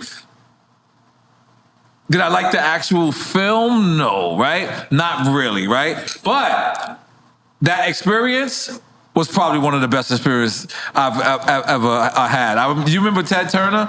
The guy, Ted Turner, the guy that I believe Deadwood, and this is before HBO. Yeah. So he comes up to us and he goes, if you guys see a snake, just back out very slowly. He's like, they won't attack you. So we filming the scene, I don't know if you remember, and we just see our boys just running. we're like, and I couldn't tell if this is racist or not, but guy comes up to us and said, your boys are very fast. I have no idea. All I know is I hear one of my boys sing. Sing goes, oh shit, I dropped the jury. So, all right, so here's what happened. By the way, I'm not there. Me and you are filming the scene. No, go. I'm filming the scene. I'm loving it right now. And there's tumbleweeds that came, and then I really do see my boy. And his boy just gunning, right? Wait, where are you guys filming? In the desert? This is the desert. Okay. Arizona. You can't control this shit. It's a set, but it's not controlled. Right, it's still wild. There was a red racer on the set. A red racer is a snake. By the way, this is snake land. This is the reason why they call it Arizona Diamondbacks. Right. Diamondback is a snake. Right. I had to find it out. So anyway, we filming, and then like I said, I see my boys just run by mad fast, and I'm like, where the fuck could they be running from? Like, oh, it's not jokes. So the guy says, man, your friends are very fast. And I couldn't help but to think, like, what is he saying? So I go over to them, and he goes, and one of my friends just said, man, Ted Turner's full of shit. He told me not to run. He ran too. So apparently they're sitting there, and so we were in the film, but then we wanted our boys to get in the film, so they put on fucking like cowboy shit, and they're running around with the spurs, and they're not really realizing like we're still in the fucking jungle, we're in the fucking desert. So from what I hear, Danny, I thought that's your boy name, right? Danny and Leezy, they walked over a snake, and when they woke it up, they hit him, and it woke him up. It's called a red racer, because this is probably the only snake that does chase you. So they went, and the snake went at him. True story, man. True story. They bound it, and my man sick got my whole jury. He drops it. Luckily, the snake didn't want the jury. The snake wanted their ass. So snake was looking at him. So I'm sitting there, and it was just like a wonderful experience, man. Oh yeah, no. Come on, dude, no. And let me big up to something real quick. Nick Queston has a film right now where he infiltrated white. What is that shit called? What's the people that stormed the Capitol? The MAGA community? Yo. Or that's not what they're calling them. The Capitol rioters? All right, so he has... I don't know. He has a documentary right now. This shit is fucking awesome. Where he enters like MAGA, right? Like this little secret world. Or QAnon. Because one of them dudes is Cuban. No, man, not Cubans. QAnon. But one of the dudes... Oh, you're talking about the Proud Boy. Oh, the Proud Boy. The Proud Boy. That's what it is. The Proud Boy. Yeah. One of the dudes is Cuban. The dude that got locked up. He was Cuban. Yeah. So he goes and he infiltrates them, right? He goes and acts like one of them. And he films all of this shit. He tells them, because he got a British accent, they trust him. They trust him, the British accent. And they trust him because of the British you kind of trust people from they got an accent. Yeah, you just automatically. He's harmful. You know what I'm saying? Yeah. He's a good person, man. He watched Sherlock Holmes and shit. You know what I'm saying? But so he infiltrates them, and then after he infiltrates them, January 6th happens, and he goes and testifies against these guys, and he says, yes, Your Honor, I have all the footage. They literally gave him the footage. Like, this shit is crazy, Nick. I ain't gonna lie, you out of your mind. Well, they all got pardoned. Yeah. They got pardoned. Yeah, but they went to jail. No, because of him. Yeah. Oh, damn. Oh, he's the biggest one. target now. Oh, he the nigga's more bigger than Nick West. Oh, yeah. He went deep undercover. Yeah, right. Yeah, but well, we gotta hide him here at Drink Champs. yeah, oh shit. But that's set. What movie was that for you? Because that was my second or third. What movie was that for you? That was pretty like. I don't know, man. You was double digits already? I don't keep track like that. You know what I'm saying? And what year was that? Because I had more or less. Let's Google it. Yeah, actually, yeah. What year was that? Because if I know that, then I can kind of give you a. 2007. Oh, 2007? If it was 2007, it was probably like maybe my 30th or something like that. Yeah, I was like probably in there. Digits already. What? 2005 was close. Yeah. I was close. Yeah, it was. Now, is that when it came out or is that when we filmed it? Or you did it? I mean, if that's when it came out, then you filmed it even earlier than that. Yeah, we must have filmed Because like I remember when you moved to Miami, you had already done it. Yeah? Yeah. Okay. Yeah. Okay. I forget, man, to keep on. Martin Cove was in it from Cobra Kai. Yeah. The girl Serena Vincent was in it from Cabin Fever. She's a famous horror star. I played the black guy. I fucked, and they killed me immediately. I wasn't too far after you, straight up, dog. Yeah, but it was crazy because you had a crazy killing though, because remember your head rolled down. I remember that part, dog. They took off his whole head, dog, and it rolled, bro. So they made a head I that was like, oh man, that must have been they weird. did my boy N.O.R.E. like that, man. I was like, nah. And then You should have kept the head. Did you keep it? It was actually a prop head. It looked pretty legit, right? Remember we were messing with the it. guy to play the stunt guy, and they didn't realize I'm black, so the stunt guy is white. No way. Yeah. Come on, That's crazy, bro. Yeah, if you ever look at what's the shit, Roscoe Jenkins? If you ever look at it when Monique is hitting Martin, it's the same exact thing. Martin falls as a white guy. Go look at it, Roscoe Jenkins. Like I'm that type, but that's funny, man. And I remember shooting the scene, and I remember Nick like setting me up. He was like, "Yo," he leaned to the girl and he said, "Scratch him for real." And so as she's on top of me, she just. And if you look at the actual shit, I actually push her like, yo, what the fuck? And then I jump out the window and it's like, I'm really mad. Like, you know what I'm saying? Because he told her to really scratch me, but I didn't think she was going to really do it. Right. I thought she was going to fake it like, and she scratched the shit out of me. And I was like, holy shit. I was lucky I didn't have a wife back then. And that's what happens in non-union movies. Yeah, non-union movies. That was just like that. Yeah, that was what I'm saying. Union would not allow that. And that's what I'm saying. Union wouldn't allow that. I know how I got. I was like what my son says, forced. Like I was forced, right? Like I couldn't tell Nick Preston, no. How did that movie get to your agent? Because that was an independent film. He's a hip hop director. He's not really known in Hollywood. He's known in hip hop. So how did well, it was crazy because a lot of the music video directors at that time were trying to do movies. You know what I'm saying? Okay. Like a lot of them were jumping in on that Like game because Hype Williams was one of them. I did a commercial with him, and that's what ended up happening. They all wanted to make that transition because they knew there was more money in the movies. You know what I'm saying? So, but they still did the music videos as well. Right. Because again, remember I said you got to get in to do something. You know what I mean? Right. And that was the way they started slowly creeping into the game. But that one was legit. I mean, as far as like the agent side, it went through the agent, and then I got the call, and but for that one I just got a straight offer. He didn't audition me or nothing like that. But I got some stories on that set that maybe you don't know about too. Okay, hold on. But let me say one more. But I remember when we both showed up, we both brought crew with us. I brought my homies. He brought his. I'm gonna let you get. I'm gonna let you get one. I'm gonna let you get that. But let me just remind you of one thing. To this day. I mean, the brother passed away. God bless. Oh, if you say what I think you're going to say, I got a story for you. DMX. Oh, no, not that. Okay, well, DMX. Yes. I did that was the good Latin time. station in Arizona, whatever it was at the time. I believe Oye Mexicano was just coming out. So I did the Latin station, right? And DMX calls me. He's like, "You in Arizona, dog?" I'm like, "How the fuck you know I'm in Arizona?" He's like, "I listen to Telemundo too." Very racist. Like, yo, come on, it's not Telemundo, man. Like, he's like, "Yo, man, come down."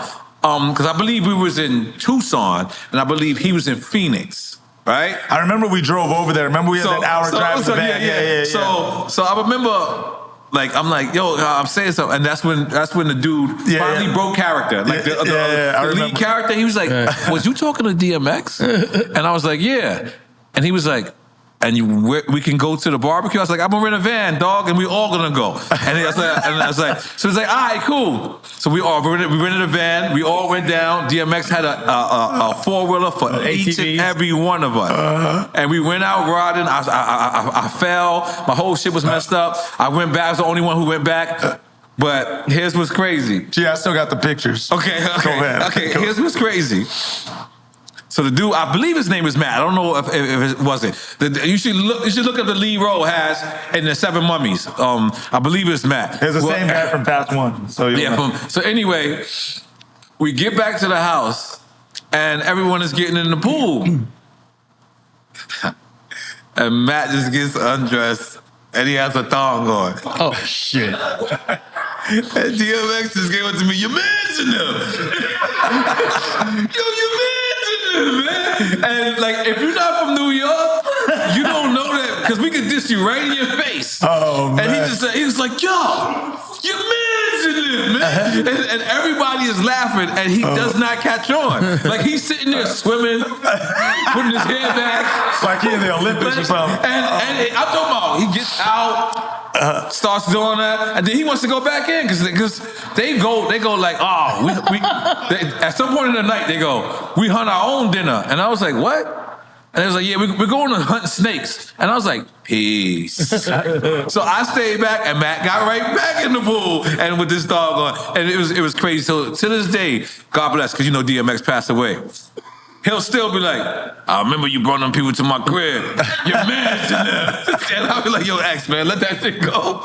But that was a great What was your stories from that? No, that's hilarious, dog. I thought you were going to bring up something else, but now I thought you were going to bring up when he started tripping, remember? Because we had the weed in the van. I forgot that part. Yeah, I forgot that part. And then when he got caught by the cops, because we were rolling on the RVs or whatever, the ATCs, and the cops started chasing us. And I just followed DMX, remember? Oh, yeah. No, I was already hurt. I went back to the house by that time. You weren't there for that? Yeah, I wasn't there. I thought you were there for that. Oh, my God, man. Explain. So we riding because, we with DMX, so we thinking everything cool, you know what I mean? Like, now everything legal. Everything legal now, bro. You know what I'm saying? Everything legal. And come to find out it was illegal. But it was funny though, because the cops rolled up on us. I can't even make this stuff up. Cops rolled up on us and DMX just jetted out and I just followed him. But Matt, he rolled up to the cops trying to explain a story. I was like, nah, you don't do that, bro. Oh, it was hilarious, man. But they let him go later or whatever. Remember, he came back like an hour and a half, 2 hours later. Yeah. He's like, oh, I was with the cops. I almost got arrested. DMX was mad because he was like, dude, my ATCs, he thought they were stolen. You know what I'm saying? It was hilarious, dog. But I thought, but I don't know if you remember, it was funny because I remember we were all in the van and then you pulled out the bag of weed. Oh, yeah. And we were happy because we gonna smoke. Yeah. But he was like, you guys got weed in the car? Good. Remember he started tripping? You got to remember. He was all scared, bro. He was weed was it was illegal at that time. You know what I mean? But now we were happy campers because you brought the grass. I'm going to blow up one more thing. Do you remember that though? Yes, I do. And I'm going to blow up one more thing. Remember he started tripping a lot and he was getting upset. And so after that. That's what I thought you were going to bring up. After that, I fell off of the ATV. I fell off the ATV. I got way too drunk, way too fast, right? And I pressed. You accelerated? No, I was pressing brake, flipped over. Ooh. I ran into a cactus. Oh. Now, if you don't know, I think I remember that. Everybody thinks a cactus pokes you. That's not what it does. It hooks into you. So I'm so drunk, I'm like, oh, you know what? Let me keep drinking. Because you gotta go like this to get the cactus out. You gotta unhook yourself. So I'm like, you know what? I'll do this later. Let me enjoy my whatever, right? So you partying with Cactus stuck to your back. So yeah, so in the morning I woke up before we went to set, and I went to the hospital. They took it all out. It was like you ever get splinters? Yeah. It was something like that. But I'm in the morning. So they gave me like painkillers. Painkillers didn't work. But you remember the chick from Cabin Fever? Yeah. Oh, she played nurse on you? Yo, listen to me. I came back and she was like, "Are you okay?" And I was like, No. Yeah, I'm right? fucked up and they gave me this bullshit shit. I don't know what she gave me. She had that And by the way, But it was the quick I fix. didn't ask. Because I just looked and I was like, she just looked like she knows what she's talking about. No. She was so fine. We just accepted what she was talking about. No, I didn't even, I swear to God. she gave you a mystery pill, you took it? Pretty much. Yeah, you wild. No, look, this is all the Adderalls and all the shit that these people do right now. She had the whole shit. Like back then in 2003, she pulled it out like, N.O.R.E, She I had a got first you. aid kit. What do you feel? I was like, dizzy. Sad. In pain over here. She was like, here's this one for this one, and then in half an hour you come back, you see me, you're gonna take this one. And I did that shit. She was my nurse on set. I swear to God. I never seen her again. Never seen her again. Like for Hey, dog, you had a sexy nurse on set, though, dog. Straight up. For 3 or 4 days, we had a ball. But That's hilarious. I imagine. Like the other day, I was watching Canelo and Crawford, right? And not the fight, right? But I'm talking about, I did watch the fight, but we'll get to that. But the camaraderie of them sitting there training with their crews reminds me of like how a rapper is before you get on set. It reminds me of, before you get on stage. Right. It reminds me of when you prepping for a movie, you sitting around. Is that something that? Is that something that you're addicted to, like being on set and like, you know, having your boys, you know, that probably could never be here and having them join you? No, I mean, it's cool being on a set, you know what I mean? I love working and staying on sets is fun and all that. And I think we got, the way I say it about this business, you know, I say it like this. We're in the best, worst, best business ever. Yeah, That's how I say it. I say we're in the best, worst, best business ever. I like it because, you know, we get to always do stuff like this. You're always in a different spot. You meet new people. It's never the same thing. It's always somewhere different. You travel everywhere. There's a lot of pros on that side. You know what I mean? And then it's the worst because, you know, but this is anywhere, but I'm just saying our business the most because I've never seen it as much as in our business. It's the most cutthroat, two-faced, backstabbing, like piece fake, of crap, fake piece of crap business ever. And that part just makes me so sick, dog. You know what I'm saying? And so that's why I say it's the best, worst, best business ever. Right. But as far as like working, you know, and I never repeat something that I will not give the person credit who I heard it from. And my boy Emilio Rivera made this comment, and I think it was one of the best comments ever. He said, "You can't teach what we live." So for me, my whole point in saying that, I just repeat that, but that's a shout out to my boy Emilio Rivera because he said that, and I was like, that's good, I'm gonna take that. But I'm always gonna give him his credit when I take it. Let him know it didn't come from me. But anyways, he said, you know, once again, you can't teach what you live. And so my point is, when I'm doing a role, I really don't prepare. I'm one of the sloppiest actors out there, straight up, dog. Like I said, I don't read the script. I just read my part. I go in there, I do what I do. It is what it is. And later when I watch the movie, I'm like, oh, that's why my character did that and did that and did that. And I'm like, okay, now I get the story. Like even when I go watch the damn movie, it's fresh because I ain't read the script. I don't know what the hell it's about. I just know as long as what I'm doing is legit, I'm in. And so, yeah, that's how that goes. You know what I mean? So I've never really had to prepare that deep. Now, in respect to that, though, if I'm playing a doctor, or you know, I'm gonna prepare, whatever. I'm for something like that. Accounting. I'm gonna go in more prepared. Out of character. Yeah, I'm gonna go in more ready and like that. But for most of my stuff, like, I just do what I do, and it is what it is. You're like, Hector's here. Yeah, like exactly. And like, all right, next. So yeah, that's how that go. Did you go for Canelo in this fight? Man, so I'm just gonna give you my opinion on boxing, bro, since we go on there. I'm not even a boxing fan no more, dog. We need Mike Tyson back. Yeah, he's coming I think back. all the fights are fake. I think they're fixed. I think you're watching Dancing with the Stars in a ring. Damn. And my whole thing now, you know, to be straight up, if you want to watch a real fight, watch a nobody trying to become a somebody. That's when you get the real fights. But once they rich and they millionaires, excuse my language, we get bitch ass fights. And I'm sick of it, bro. So I don't support really the boxing no more, to keep it 100. I support the people who are, you know, trying to become somebody, because that's when they're really fighting. But once they become millionaires, I get these watered down fights. And I'm like, I want a Mike Tyson back. That's my dude. So I put it out there. I care less, man. Like I said, I just say what I think. And it is what it is. People can agree or not agree. You know, we got different people in this world. Some will agree with this. But I think all the fights we watching now I'm watching Dancing with the Stars. So I'm not a fan of boxing no more, dog, because to me it just got watered down. How about Tank and Jake Paul? Who you going for? Oh, come on, dog. Like, dude, Jake Paul is nothing but a check, bro.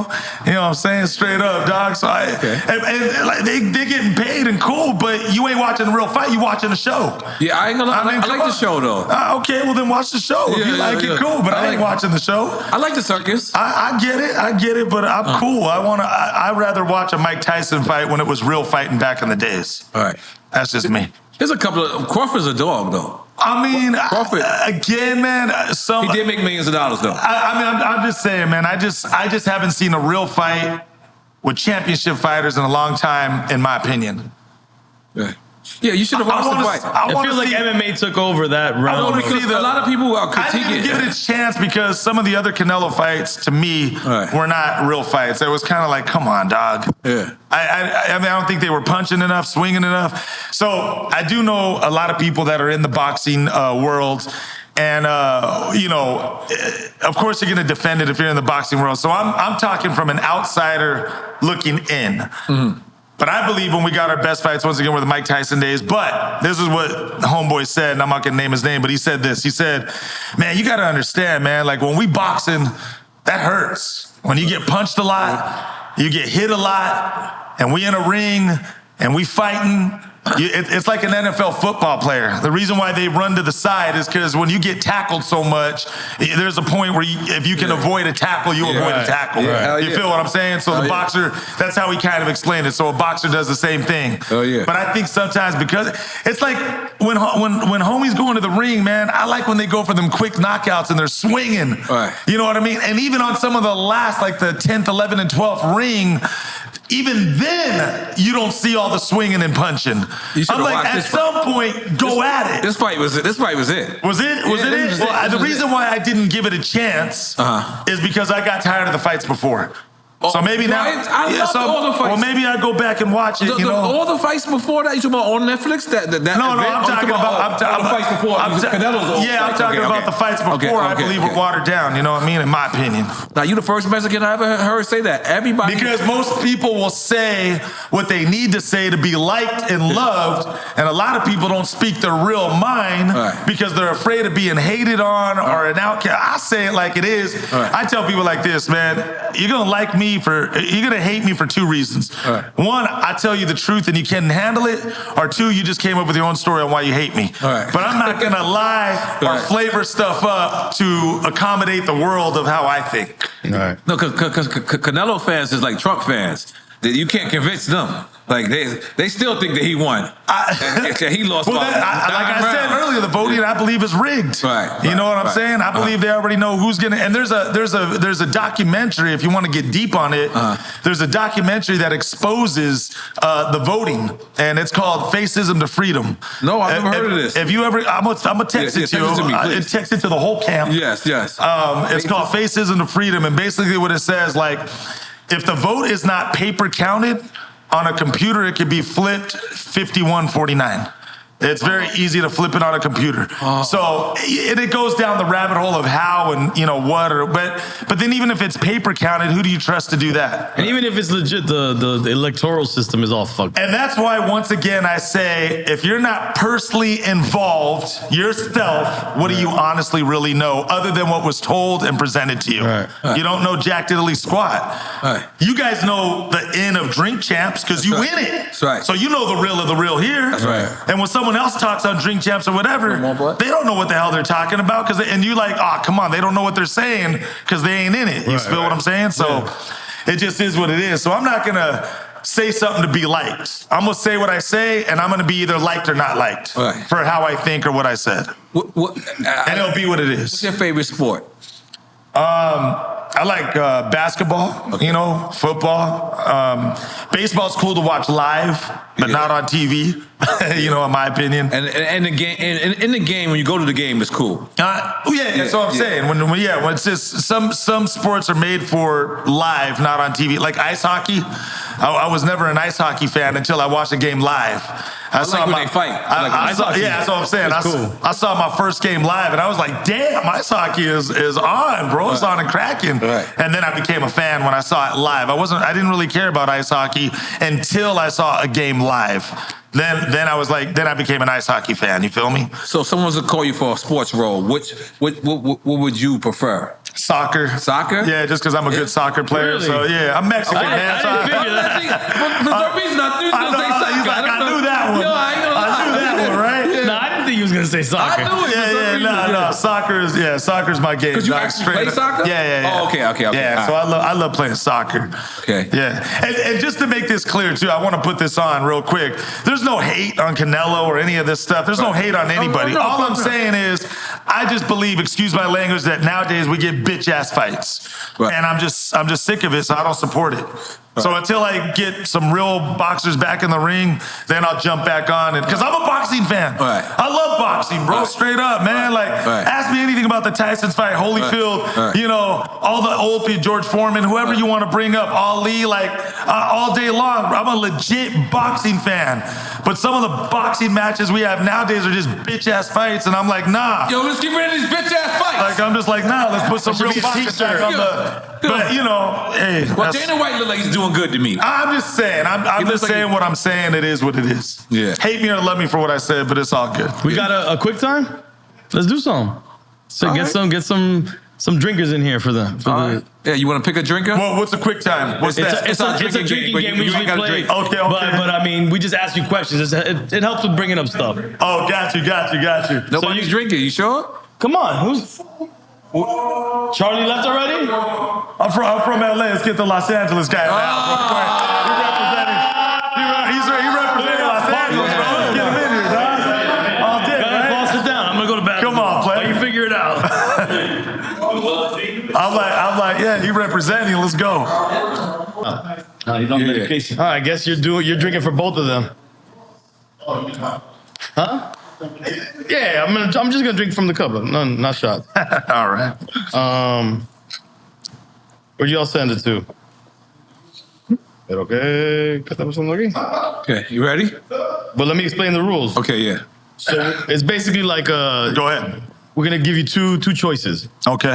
You pick one, and we not drinking out of the two choices. But if you say both or neither, like you try to be politically correct, then that's when we all drink. And really, this is just about. It's not about. It's just bringing up names. Any stories you got? Anything? Any thoughts? Places? Yeah. People? It's just about bringing stories up. You know? Yeah. All right. All right, cool. Ready? But I only drink Monster though. Yeah. No. He's your designated drinker. So I'm trying to like. Monster too. He's I'm trying to jack you up. Yeah. We're all drinking. Meaning he's I'm gonna not try my drinking best either. to save you, dog. All Don't right, trip, cool. dog. Yeah, All me and him are gonna be the only ones drinking right Okay, now. I got you. I'm like, But we're taking it light. We're just sipping no, off of I this. feel you, I feel you. All right. I'm like, So you ready? yeah, let's go. I don't know if I'm ready, but I'm gonna say I'm ready. So let's go. Tupac or Eazy-E? Oh, Tupac. Any reasons? Tupac's my G, man. I love them both, just so we're Right, clear. But right. because I'm forced to pick one or the other, Right. I'm gonna say Tupac. But again, I love Eazy just as much, man. Okay. I'm actually good with his son, Little Eazy, man. Okay, We okay. chop it up, so we're good. But yeah, I just got to go with Tupac because that's just my dude right there. Nah, man, and that's one I could beat him nowadays. They could bring him back. Right. With what they Yeah, doing yeah, now, right? yeah. Yeah. You know what I'm saying? But no, I just got to go with. I gotta show you something just for 2 seconds. Okay. It's gonna take 2 seconds, but I gotta pull this up. This literally was just about a week ago. No joke, no lie. Oh, Tupac right there? Oh, wow. No. Right Walk there, of right? Fame. Oh, dope. Dope. Show that camera. Yeah. Oh, okay. Yeah. Send that to you? Yeah. All right, cool. I'll send that to you. All right. Cypress Hills or House of Pain? Cypress Hill. Okay. Yeah, those are my boys. Be Real shout out. Any Send Dog stories? shout out. I just did their show actually. I just did their podcast. Smoke out or whatever. Yeah. Did you smoke with them? Nah, because Okay, I don't smoke no more. okay, Yeah, well, I didn't have to smoke with them. Okay. They got Yeah, high yeah, enough yeah, for all yeah, yeah, Contacts yeah. right there. Yeah. Was it in the car? Was it in the car? I told them cats straight up. Nah, I he ain't do hot box. No, that's not. Okay, that's two different shows. No, but I told them straight up. I said, you guys should be firemen. Right. They were backdraft for real, Yeah, dog. No yeah. suit and all. I got high off of secondhand smoking, Right. straight up, dog. That's how fine. much they were smoking. That's fine. Big up to Cypress Hills. Yeah, no, Be Real and Sin. I actually put Sin in a movie, dog, back in the yeah? early days. Yeah, Oh, wow. I slapped them in a joint. Okay. But yeah. So Cypress Hill, because I know them personally. You don't and even remember the name of the They're the movie homie. you No, put I do in. Splinter. Okay, Splinter? Okay. Yeah, Splinter. Fast and Furious or Training Day? Training Day. Ludacris or Ja Rule? Oh, you guys are going in. You guys are going in hard. I'm gonna say Ja Rule because I met him. Okay. I met Ludacris too, but I met Ja Rule more. Okay. So, Bruce Almighty or Old School? Bruce Almighty. What role you played in Old School? Yeah, I was like, I had a bigger part. See, that's why I don't celebrate till it's over. You know what I'm saying? Because in that movie, I had a bigger part, but then they trimmed it down, and I was like, come on, man. But it was a real small part. But again, I had a bigger part. They just cut a lot of it out. But anyways, it was a part where he was on the roof and he was setting up something or whatever, and I was across the street, and I was like, "Hey, you the Godfather, man? That's what's up. Get down, homie." That's right. It was a quick little joint, man. If you blinked your eyes, you missed classic, it. But man. Yeah. So I had a little part in that, but so Old School, I would say. Yeah. The Mayans or Walking Dead? Mayans, because there was a lot of love on the Mayans, man. I grew up with a lot of those cats that I was in the show with in real life. Yeah, like just not like grew up with them like that, but just know them from the business, have relationships with them, got to know each other. The actors. I thought you meant the actual the actors, the motorcycle. No, the actors, the actors. I'm saying I've known them for a long time, so that was a real heartfelt project because it was a bunch of people that knew each other that were hooking each other up, helping each other out, and making it like a community thing as it's just dope. So many Latinos on that's what I'm like saying, and that's what I'm saying, and that's why there was a lot of love on that set. Graham Greene passed away too. Graham Greene passed away on mine. Oh yeah, okay. Yeah, I don't know by name, but if I see his face. Cliff Curtis or Raymond? Yeah. Okay. Oh yeah. He was in Twilight. Yeah. Okay. Yeah, man. Yeah, that's right. He's a legend, man. Yeah, I met him in real life. He's cool as hell. Yeah, we were at a dinner party together, sitting right next to each other. Cool cat, friendly dude. Cliff Curtis or Raymond Cruz? Cliff. Cliff, because I've, again, spent personal time with him. We trained him, like I told you, for the movie. We kind of prepped him. And he's just a cool cat, man. And I actually have a relationship with Cliff. Like, we still to this day talk and keep in touch and say what's up and check in on each other. How you doing? How you been? So, Cliff Curtis. Dago or Don Omar? I don't even know who they are. Diego or Don Omar, yeah, straight up. Tego Calderon or Don Omar? Tego Calderon, the reggaeton artist. Oh, okay. You know what's funny? I don't know a lot of people like that by names or whatever. I know faces. I'm not deep like that, bro. Like, I don't care about the Hollywood world, man. Straight up, Hollywood world. Yeah, it's all good. Okay. So here's another thing about Fast and Furious. Don Omar was on it too? Yeah, there were two guys, the two Spanish guys. So let me give you this right here. What part were they in? Where they robbed the bank and All right, so let me give you something. Let me give you something about Fast and Furious. And I say this publicly, right? I'm not even a Fast and Furious fan because for me it got too much, it got too lame, it got too retarded. It turned into a superhero movie. Right. And I'm like, how do you go from street racing to saving the world? Right. So for me, and then they went to space in part 9. Oh, come on, dog. I'm like, I think part 11 is cars underwater. Part 12 is cars meet dinosaurs. Part 13, you know what I'm saying? Like, this movie just got too out of whack, dog. So I'm gonna keep it 100 with Fast and the Furious. I only seen part 1, 2, 7, and 8. Wow. I haven't seen part 3, part 4, part 5, part 6, part 9, or part 10. Okay. I'm just being straight up. I care less, dog. I'm a fan of the check, but I ain't a fan of the movie. Okay. I just keep it real, man. No, like I said, I don't know how to talk any other way, man. But it just got, and I love Vin, man. Vin, you my boy, but you jacking up a classic, like Chris Tucker said. You know what I'm saying? You messing up a classic. So I don't know, bro. So I don't know who they are. And sorry, man. Like, yeah. So Terry Crews or Paul Walker? Oh man, that's a tough one, dog. I'm gonna have to jack up the game here because there's no way I could pick in between them two. Let them drink. And I'm gonna say both on that one, man. I can't. Cheers, salud. I can't go either way on that one. That one I got to go with both because Terry Crews is my friend to this day. That's my people, my dog. I was just at his last wedding anniversary, and Paul Walker. That's the nicest cat in the world, man. Humble dude. And, yeah, that one you got me stuck, homie. You put me on pause for a second. I look like a cardboard cutout on that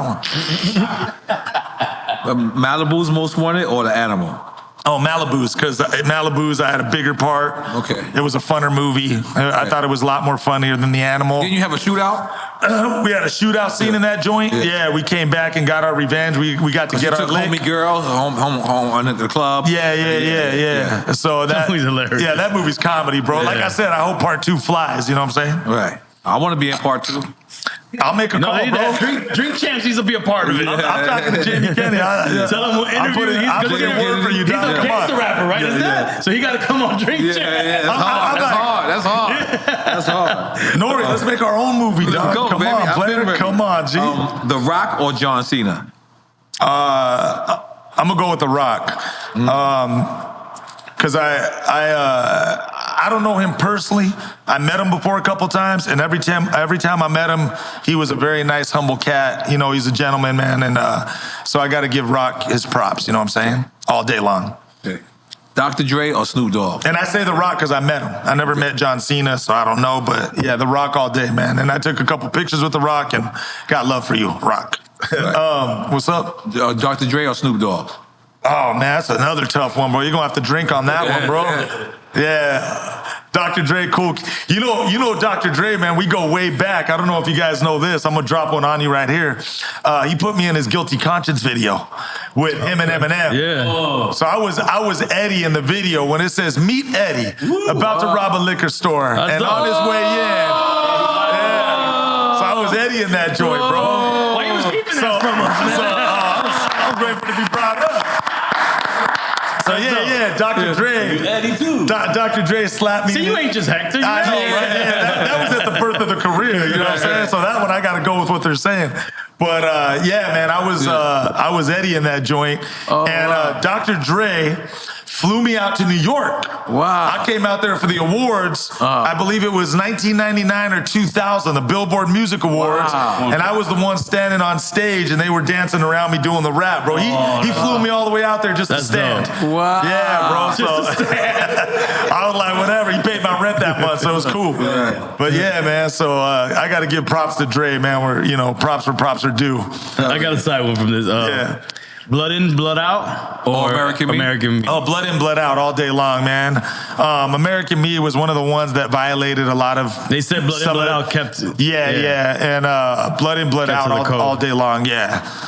I wish Blood in, Blood Out would have stayed more in the. It's still a fantastic movie. Yeah, I've it's seen a classic. I've seen the movie 1,000 times. Yeah. I could recite it. I know every line from that movie. I love that movie. But I wish they would have just stuck more to the streets, like Menace to Society. Right. That's all I'm saying. But Blood in, Blood Out, one thing that everybody is always curious of is can a white guy be a Mexican? That's what I'm saying. If there's special, if there's special circumstances, then it's allowed. That can actually happen? Well, he's depicting the real guy. Yeah, it's allowed in whatever gang allows it because of a special circumstance that an outside gang wouldn't know. But the outside gang that doesn't know is still gonna, will be like, hey man, you got a black guy in your Mexican gang, F that. Or you got a white boy in your gang, F that. Because a real Mexican gang would, really want it to stay all Mexicans. Okay. But you got different people, different individuals, you got different gangs who will do it their way and this gang will do it that way, and you know what I'm saying? So you can't really call that. The way the safe way to say it is, in the streets, it really should have been that way, but it was allowed that way because that one gang allowed it, and it is what it is. But it's based on a real character. No, yeah, I'm just saying because, but I'm saying because of a special circumstance. Right. You know what I mean? Right. It's like it's like let's say I'm a Mexican gangster, and my mom and dad adopted a black son because they were just people like that who did that. Right.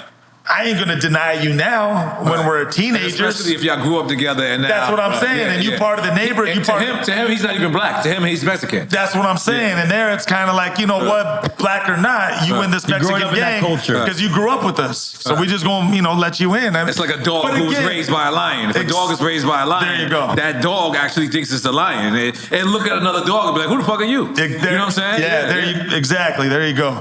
And remember, every story is different. That could just be one example of many. There might be other ways of how it happened or does happen, but I'm just giving one example.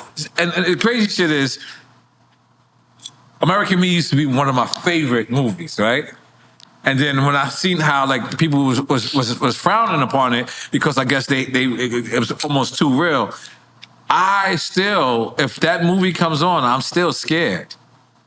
Like when I watch it, because I feel like And what's my homeboy name? That Edward James Olmos? Edward James Olmos. Yeah, This yeah. guy's a teacher.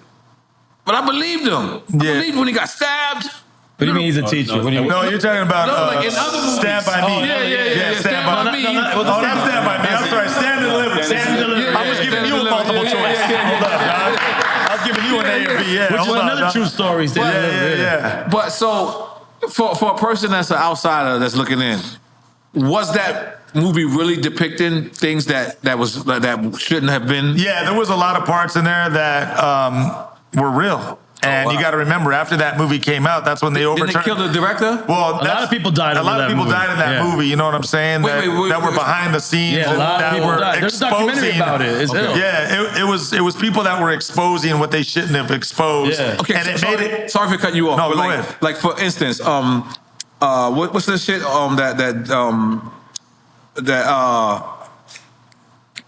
they directed on Fox about Freeway, and he had Dub C was the guy's coach. Snowfall. Snowfall. So Dub C was the guy's coach. So you saying like people who got killed was like people like that, like people who's consulting? A lot of consultants. There was like a gang. This lady that she was like a mediator amongst gang members. It was the girl. They killed her. It was the girl who played the mom of the little kid who died. And I think she's the gang mediator lady. I haven't seen the movie in such a long time. Wow. There's a whole documentary you can watch that it's foul. Like mad people died over that. Yeah. Wow. Because they were exposing the Mexican mafia. But, I was just going to say this one thing was in the movie, they exposed how they got drugs in the prison, for example. Through their ass. So, but through the pipes and all that stuff too was exposed. So my point is, when that movie came out, all the prisons in LA got overturned in real life because they were like, that's how they getting the stuff in. And so then they found, and so the Mexican mafia that was locked up in prison got mad and said, how did they know all this? It's because of this movie. And so then they put green light on the people that were in the movie who exposed it, because now it made it harder for the people in prison to get their drugs and get their stuff. It ruined the operation. And how they depicted the leader, dude, when he was younger. When he got raped and he wouldn't became a mafia leader. It was so pissed about that, yeah. So there were just a lot of things in there that shouldn't have been said, that shouldn't have happened, because, Oh damn! Yeah, I always thought that was a rumor. That's why I'm glad. No, I didn't even know you. No, knew but he's right. There's a documentary. You can watch it yourself and see it with your own eyes. And just long story short, that's why I'm saying there's some movies as a quote unquote Latino you just don't want to get involved in. If it's about the street gangs and something like Menace to Society or Blood In Blood Out, whatever. If it's something, he could be in that all day long. Like if it's like Monster, but against if it's Red Bull, like you'll do that. But if it's Mexican mafia, you don't want to mess with that. It's too close to home, right? Yeah, I'm good on that. Like, I don't care how much you pay me. I'm straight. All right. I respect it. Yeah. And they know my face. Right. They don't know the writer's face. Right. You feel what I'm saying? Like, Hector. So no, I'm good. I like to stay in the safe zone, you know? Yes. Kid Frost or Mellow Mayonnaise? Mellow Mayonnaise. That's my boy. Mellow's my peeps, man, and I'm close to him because of Sin Dog and they brothers, and so So that's right, Mellow Man, Ace and Sin Dog is brothers. I keep forgetting that. Yeah. And they Shout out to Cuban my B. Cuban and Southgate. Okay. I just did Mellow's podcast too, man. He cool people. Yeah, no, he's a legend. They both legends. Kid Frost too. This is the last one to get back to the interview. Loyalty or respect? I can't go either way on that. I say both. Okay. You know, on that one. Okay. Yeah. Thank you much, man. I kept it light on you, right? Come on, player. So what's next for you? Like, we all know that actors, they do that, and then they venture out either to be a producer, executive producer, or actually a director. Is that something that you're looking at right now?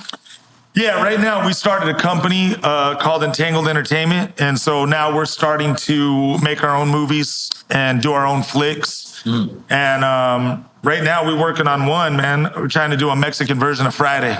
Oh, wow. A Latino hood authentic comedy, which has never been done before. And so we're working on some stuff like that. And then we got some other things that are in the mix, and actually a documentary too that we're doing that's coming out.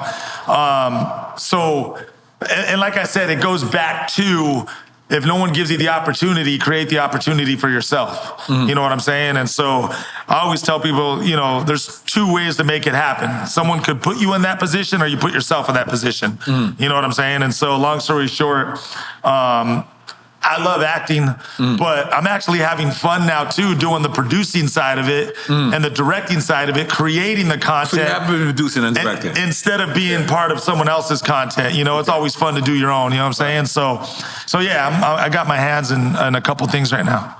Will you direct a film that you're not in? Yeah, I would. 100%. Yeah, I would. I don't care about.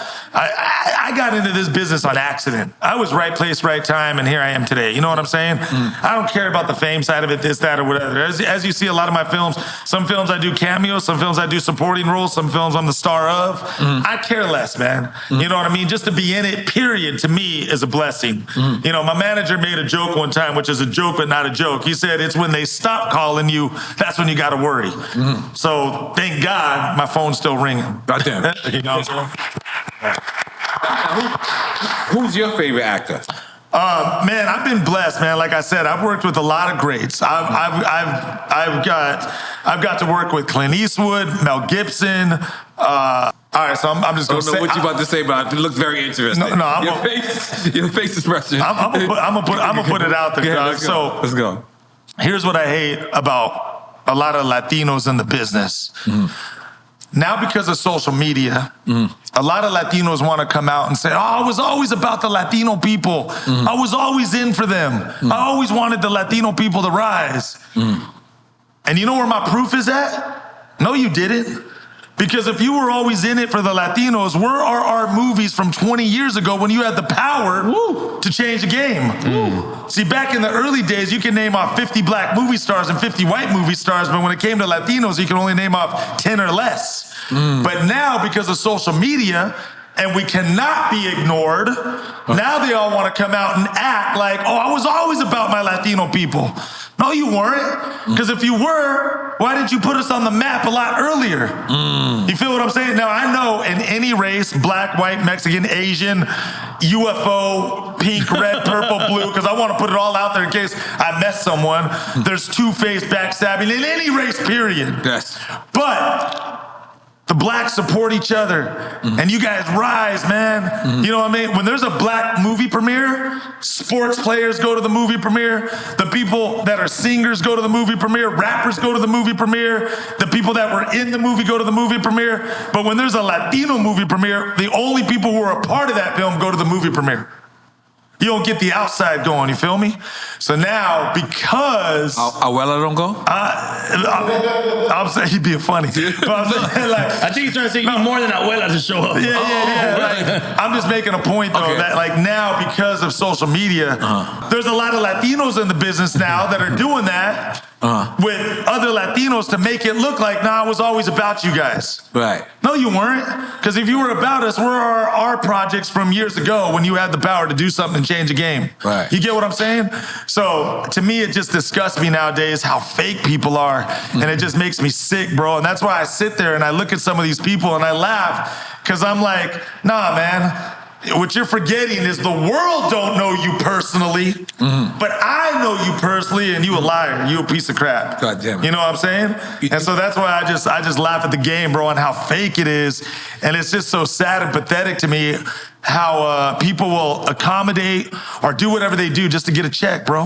You know what I'm saying? So that's just my little 2 cents right there. You know who's a Latino that I seen really contributing? Is I went to Bad Bunny concert recently, and the fact is, like, he has his last concert right now, and in order to be a part of that concert, you have to have a 787 number, or you have to have a Puerto Rico ID. Like, he's doing it just for the community. Have you ever seen something like that? Like, I mean, that's what I'm saying. Like, you know, that's awesome, and I'm glad that that's happening because that's what I love. He raised $400 million for the out in Puerto Rico. That's sick, bro. That's sick. That's crazy, man. You gotta give it up for that. That's sick. You gotta talk about that he didn't come to the U.S. because he didn't want to make sure ICE raided his fans showing up. So that's why he's not coming to the U.S. That's cool. That's kind of dope that he's considering that, you know? That's love, man. That's cool. on the table. Let me ask, because I've been seeing places like I've seen them go to the Haitian Day Parade, and I see them actually move ICE the fuck out of there. Is ICE real police or what is like? Yeah, they're real. No, they're real. So, And they're deputizing police to be ICE What? agents. They're deputizing the police force. that's a big word. What the fuck deputizing? They're saying Miami-Dade County Police, you are ICE too. Like you could be like You're ICE. ICE. They're on your recruiting. day Yeah, off. yeah. On your day No, off. no. Like if they pull you over, Yeah. then they can also grab you for immigration and take you like if they ICE. God. Oh wow. Yeah, that's they're deputizing them. And That's crazy, bro. That's Yeah. something that's been going crazy in Los Angeles. Oh as yeah, well. all day, man. Because In LA, they're rioting. It's stupid out there, man. Straight up. I'll tell you, I have a car wash that I always go get the car shined up, and it was shut down for 2 weeks because of ICE. Wow. They took like 30 of the workers out of there. So yeah, ICE a real thing, man. Straight up, they're coming in hard, and that's why people are rioting and wilding out. And what you've seen, on the Instagram, that's what it is. It's crazy. And what's that happening? Mostly downtown? Everywhere. Oh, everywhere. Yeah, everywhere in California? that's going on everywhere. No, They doing it. you see, they took South Korean. Yeah, they doing a sweep. No, they doing a straight up This shit was sweep. Straight crazy. up. Yeah, they doing this, and the cops can't stop them because they are, they are legitimate cops. And Wait, the cops can't stop ICE, you saying? yeah, the cops can't stop ICE. They're federal. They can't get involved. Yeah. So what do you mean? So if ICE just comes up to somebody and beats somebody in it, the cops can't step in? Well, I'm asking. I don't know. they should be beaten. I mean, they shouldn't be, but I always tell people this, never think you don't have a choice. Right. You always got a choice, but whatever choice you make, you're going to get the consequences of either choice you made. So my point is, the cops can't stop them, but what's the consequence to that for them? You know what I'm saying? So I don't know, but I'm just saying, technically, they wouldn't get involved because they're cops too, and they're allowed to do what they're doing. It's legal. All right. I ain't gonna lie. At the Haitian Day Parade, they backed ICE down. They came and tried to get somebody on all the Haitians. Here in Miami? No, Where was that at? In Flatbush, New York. Oh, really? Yeah. Eastern Parkway. I saw that. I did see that. Yeah, they backed them down and they made them leave, bro. Yeah. Really? And they did not come back with reinforcements. They just waited until later. I mean, that's There it happening. is. That's It's happening good. in some places, even in LA. I That's saw what I'm that. saying, So in some areas you get the glory stories, but in others you don't, and what cops are going to do it and what cops aren't. Everyone's an individual case. Who's going to step in, who's going to step out. Right. It depends upon the individual who makes the choice to either do or not do. Right. You know what I'm saying? Would you ever make a movie about Orange County, the dark side? Because Jack Black showed the night side. I wouldn't do that. If I make a movie, I just want to stick to it could be anywhere. Okay. You know what I'm saying? But how about your life story? I mean, I thought about that, but I'm not there yet. I'm making some other flicks right now that we're kind of working on, like the Mexican version of Friday. Okay. I want to make, a Mexican version of Menace to Society. I want to make a movie like that I haven't really seen out there. That's why I said Blood In, Blood Out. I love that movie. I love that. I've seen it 1,000 times, and I'll watch it another 1,000 times. I can recite the lines, everything. All I'm saying is, I want one that's like Menace to Society where it sticks to the streets and only the streets. Right. You know what I'm saying? Where no one gets in trouble behind the scenes. Or whatever. Just it's just shows the whole street life. Because then when that movie got into the prison, then it got real politic with the blacks, the whites, the Mexicans, and then it got, you know what I'm saying? Then it turned into that. So it was kind of like watching two movies in one. You know what I'm saying? But the street light part, it was displayed correctly. Right. And they did Menace to Society, say. And No, Blood In, Blood Out. And Okay. the Menace to Society, spot on. Okay. But Blood In, Blood Out as well with the starting. It was That's the one that the streets co-signed. The whole movie, over the whole American movie Me. was on point, but I'm just saying the street side I loved, and I just wish there was a movie that was all that. Yeah. That's all I'm saying. When the last time you been in Mexico? Oh, I go to TJ all the time, bro. Oh, Tijuana? Yeah. I go to Tijuana You all said, the time. you said that kind of... Yeah, no, Tijuana's cool, bro. Yeah, I laugh, dog, because I've been all over Mexico. I go out there for car shows and things like that. But I'm saying I laugh because Mexico, I believe if the whole world was ran like Mexico, there would be no fighting, there would be no nothing in this world. Because Mexico, the way I say it, it's like an organized, disorganized, organized state. I kid you not, bro. In Mexico, if you wilding out doing your own thing, but you ain't bothering nobody, nobody bothers you. They just let you do what you do. And if you act stupid, the cops are going to just beat you up. And when I talk about beat you up, like they straight up beat you up, dog. Right. Like bloody on the floor, leave you to die type beat up. Right. And that keeps the control out there. That gonna float around quick, and nobody's gonna really, do bad stuff or act stupid. Right. So I just believe if the whole world was ran like Mexico, because it's straight up like a don't care. Everyone's like cool and respectful and calm and peaceful. And if you doing your thing, but you minding your business, doing your thing, you ain't bothering nobody else. You cool, you straight. Ain't nobody gonna mess with you. So I just believe if the whole world was ran like that, there'd be no rioting. There'd be no politics. There'd be no fight. There'd be none of that. We'd be in a peaceful world. Okay. Trust when I tell you. Go to Mexico and find out if you think I'm lying. What's the best part of Mexico? He just gave the Viva Mexico. That's what I'm saying. What's your favorite part of Mexico? As Christina, Sarah, Julie, Veronica. No, I'm playing, dog. Oh my God. Shit. I was like, I've never heard anything. I'm playing, dog. I'm serious. I'm dead serious like this. I'm like, are those politicians? No, I'm messing, Okay, dog. okay. I'm messing. No. It's just that, Mexico's a chillax spot. You know what I mean? You love old Mexico. Oh, yeah. Okay. It's a good spot to eat. It's a good spot to go chill, get away, mind your business, be in peace. Like, I could say 1,000 million things positive about Mexico, man. It's just a spot where if you want to go and not be bothered and just do your own thing, that's the spot to go. Okay. Yeah, Cabo, straight up. Luchas, All that. All that. Cancun. Everywhere. Mexico City is Guadalajara. hard, man. Yo, I knew a dude. He used to sneak in to Mexico. Yeah, that's a little harder now. From San Diego. That's a little harder Like now. he used to hop over the gate. It's probably easier to go in than He used to be like, "Hey man, I'm going to go to Mexico." I'm like, what? Yeah. He literally hopped over a gate. We're in Mexico now. And that's no lie. He's going to get Believe steroids. That's no lie, I believe. Yeah. Oh, that's the thing in Mexico too. So like the pharmacies out there, Yeah. you don't need no Everything is prescription. legit. You don't need no Yeah. prescription. You tell them what your ailment is, and they just give it to you. You walk up and you get whatever you want and as much of it as you want. Yeah. They care less. He used to go get steroids. Yeah. So I used to go. No, legit. They don't care. Like I said, as long as you minding your business, they ain't gonna stop you from doing whatever the hell it is you want to do. All right. Yeah. You met Danny McBride? You know Mexico, dog. I've been, You know. He looked like he know Mexico, right? You know. Now we did a show with Pitbull in Mexicali. That shit was dope. It was off the I need to see a picture of Danny McBride. I don't even know who that is. You don't know who Danny McBride is? No, I told you I don't. Kidney Powers? I'm not in there like that. Like I don't. Shit, show him a picture of Danny Let me see McBride. Danny McBride right quick. If I see a picture, I probably. What movies are? Who is he or what?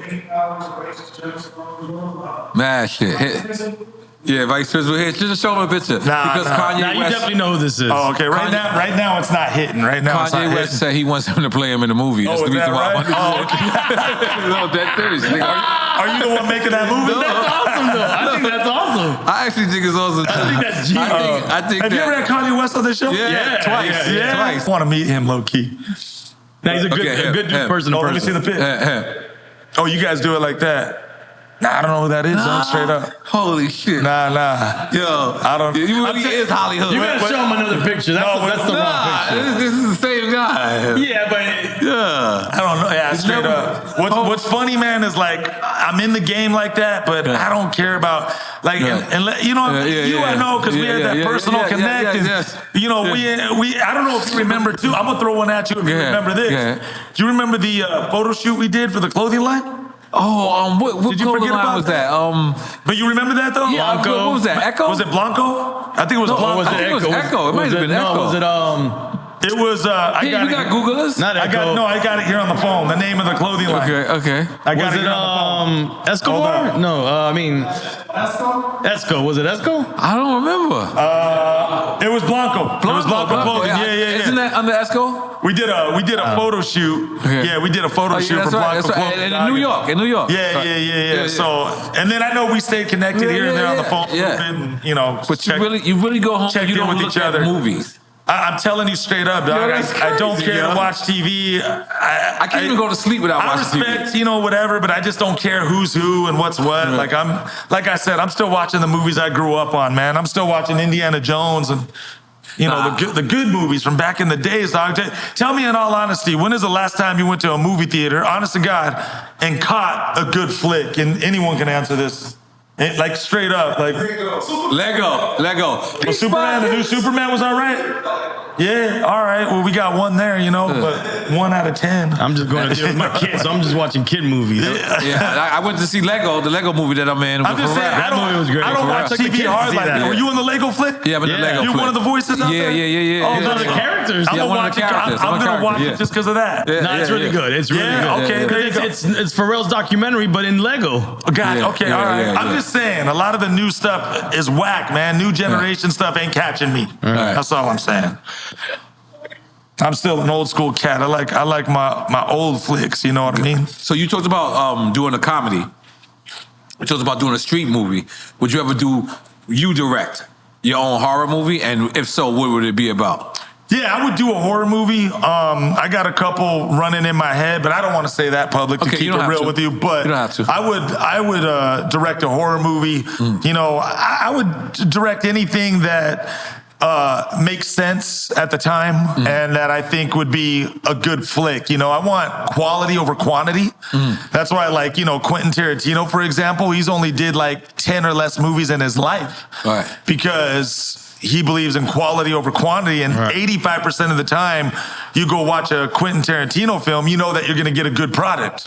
You also know that. I know sometimes there's some of his, I'm not saying all his films are winners, but most of them are. Right. And I'm just saying, like, A little crazy. Oh yeah, they're always a little Yeah, crazy. he's always a little crazy. Oh yeah, they he's out very there, creative with this shit. But that's my point. Like, I just believe quality over quantity.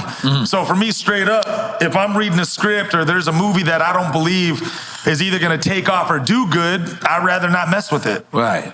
I'm good on that. You know what I'm saying? Right. I'll be an actor in a movie like that. Now I'm getting to a position where I'm picking quality over quantity, even with some of the acting roles I take on. Right. Because you want to be about the material, not just the part and getting a part in a flick. You know what I'm saying? Right. So now I'm starting to be a little more picky, if we're being honest. Right. I'm in the third quarter of my life, dog. I'm 50 years old, man. I'm up there. So I want to, I just rather do stuff that's, I always say it like this too. Good is the enemy of great. There's a lot of good stuff out there. Cool. But I'd rather do great stuff. Right. So good is the enemy of great. That's cool. You did a good project and a good song, but you just another good song in the mix. Do a great song that puts you out there. You know what I'm saying? So that's where I'm at. Was that your first time meeting Danny Trejo? No, me and Danny got the same manager. So we do a lot together. So I did like 25 movies with Danny, but I only recommend 3. Yeah. Because sometimes I say some of the movies with Danny, the movie sucked, but the check didn't suck. Right. That's how I say it, yeah. So there's some movies where I'm like, nah, don't watch that one. I'm good on that one, dog. I tell people straight hey, look, I don't front, man. I tell people my own movies. I'll tell you straight up, that movie sucked. Don't waste your time. So save an hour and a half of your life, bro. Don't watch it. But if I'm in a movie that's legit good, then I'll tell you straight up, not just because I'm in it, because I legitimately back that film up. But there's some movies I did where I'm like, yeah, like I said, the check was cool, but the movie was like, nah. Right. So yeah. So what's the 3 you recommend with Danny? You know what's funny? Recoil's one of them. Recoil. Okay. I would watch Recoil. Okay. And what else would I watch with Danny? You know what's funny? When you said 7 Mummies earlier, I was just telling him before you sat down. We had this conversation before you sat down. You correct me if I'm wrong, G. I said it straight up. I said 7 Mummies wasn't the worst movie, Right. but it wasn't the best movie either. Yeah. But for what it was at the time, it wasn't that bad. Yeah, it wasn't. It was just me. Like me seeing my head roll down the street. You know what I'm saying? I He's got traumatized. So you into cryptocurrency? Nah, man. There's a whole, I get the get rich quick, and you could come up on the. I just tell people it's a good thing and a bad thing. It's a good thing because of the convenience. It's a good thing because you can make so much money so quick. Right. But, slowly they taken us down to fall into the trap. And the trap is where you don't want to end up. And that's a part of the trap. And I get it. You can still make money. It's good, but it's a part of what they are planning and gearing up towards and what it is going to be / become. Like one world currency? When it's the one world currency and you get the chip inside of you. Like Mark of the Beast stuff? And what's going to happen is when they so that's headed towards that. Right. So the chip It's to condition your mind. So it'd be like, oh, we've always been tapping. We've always been using cryptocurrency. We've always been, doing it this way. So when you get the chip, you ain't gonna think nothing of it because you won't be like, nah, they've always been doing it similar to this, right? So the chip, when they put it inside of you, is gonna be activated as your credit card. So long story short, now you could just, if they put it in your forehead or your wrist, now you could just slide your arm or slide your head, whatever they decide to put it in. And they're gonna say, oh, there's all these good things about it. And this is where they manipulate / trick you / deceive you. They're gonna say, you know why the chip is good? Because now no one could come up to you and just rob you and take your cash. You know why the chip is good? Because if you get kidnapped, I can find you and locate you with the chip. They're gonna tell you all these great things, but here's the part that they don't tell you.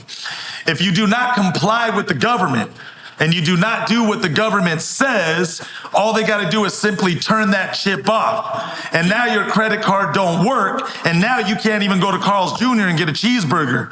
Now you can't even go get tacos or eat. And now, in order for that chip to be turned back on / activated, you got to be under control and the mercy of the government and what they tell you to do to be able to even shop for food or whatever else is that you want to get. And so all that is leading towards that, man. So I tell people you're soon enough going to be backed up into having to make the decision of accept or don't accept.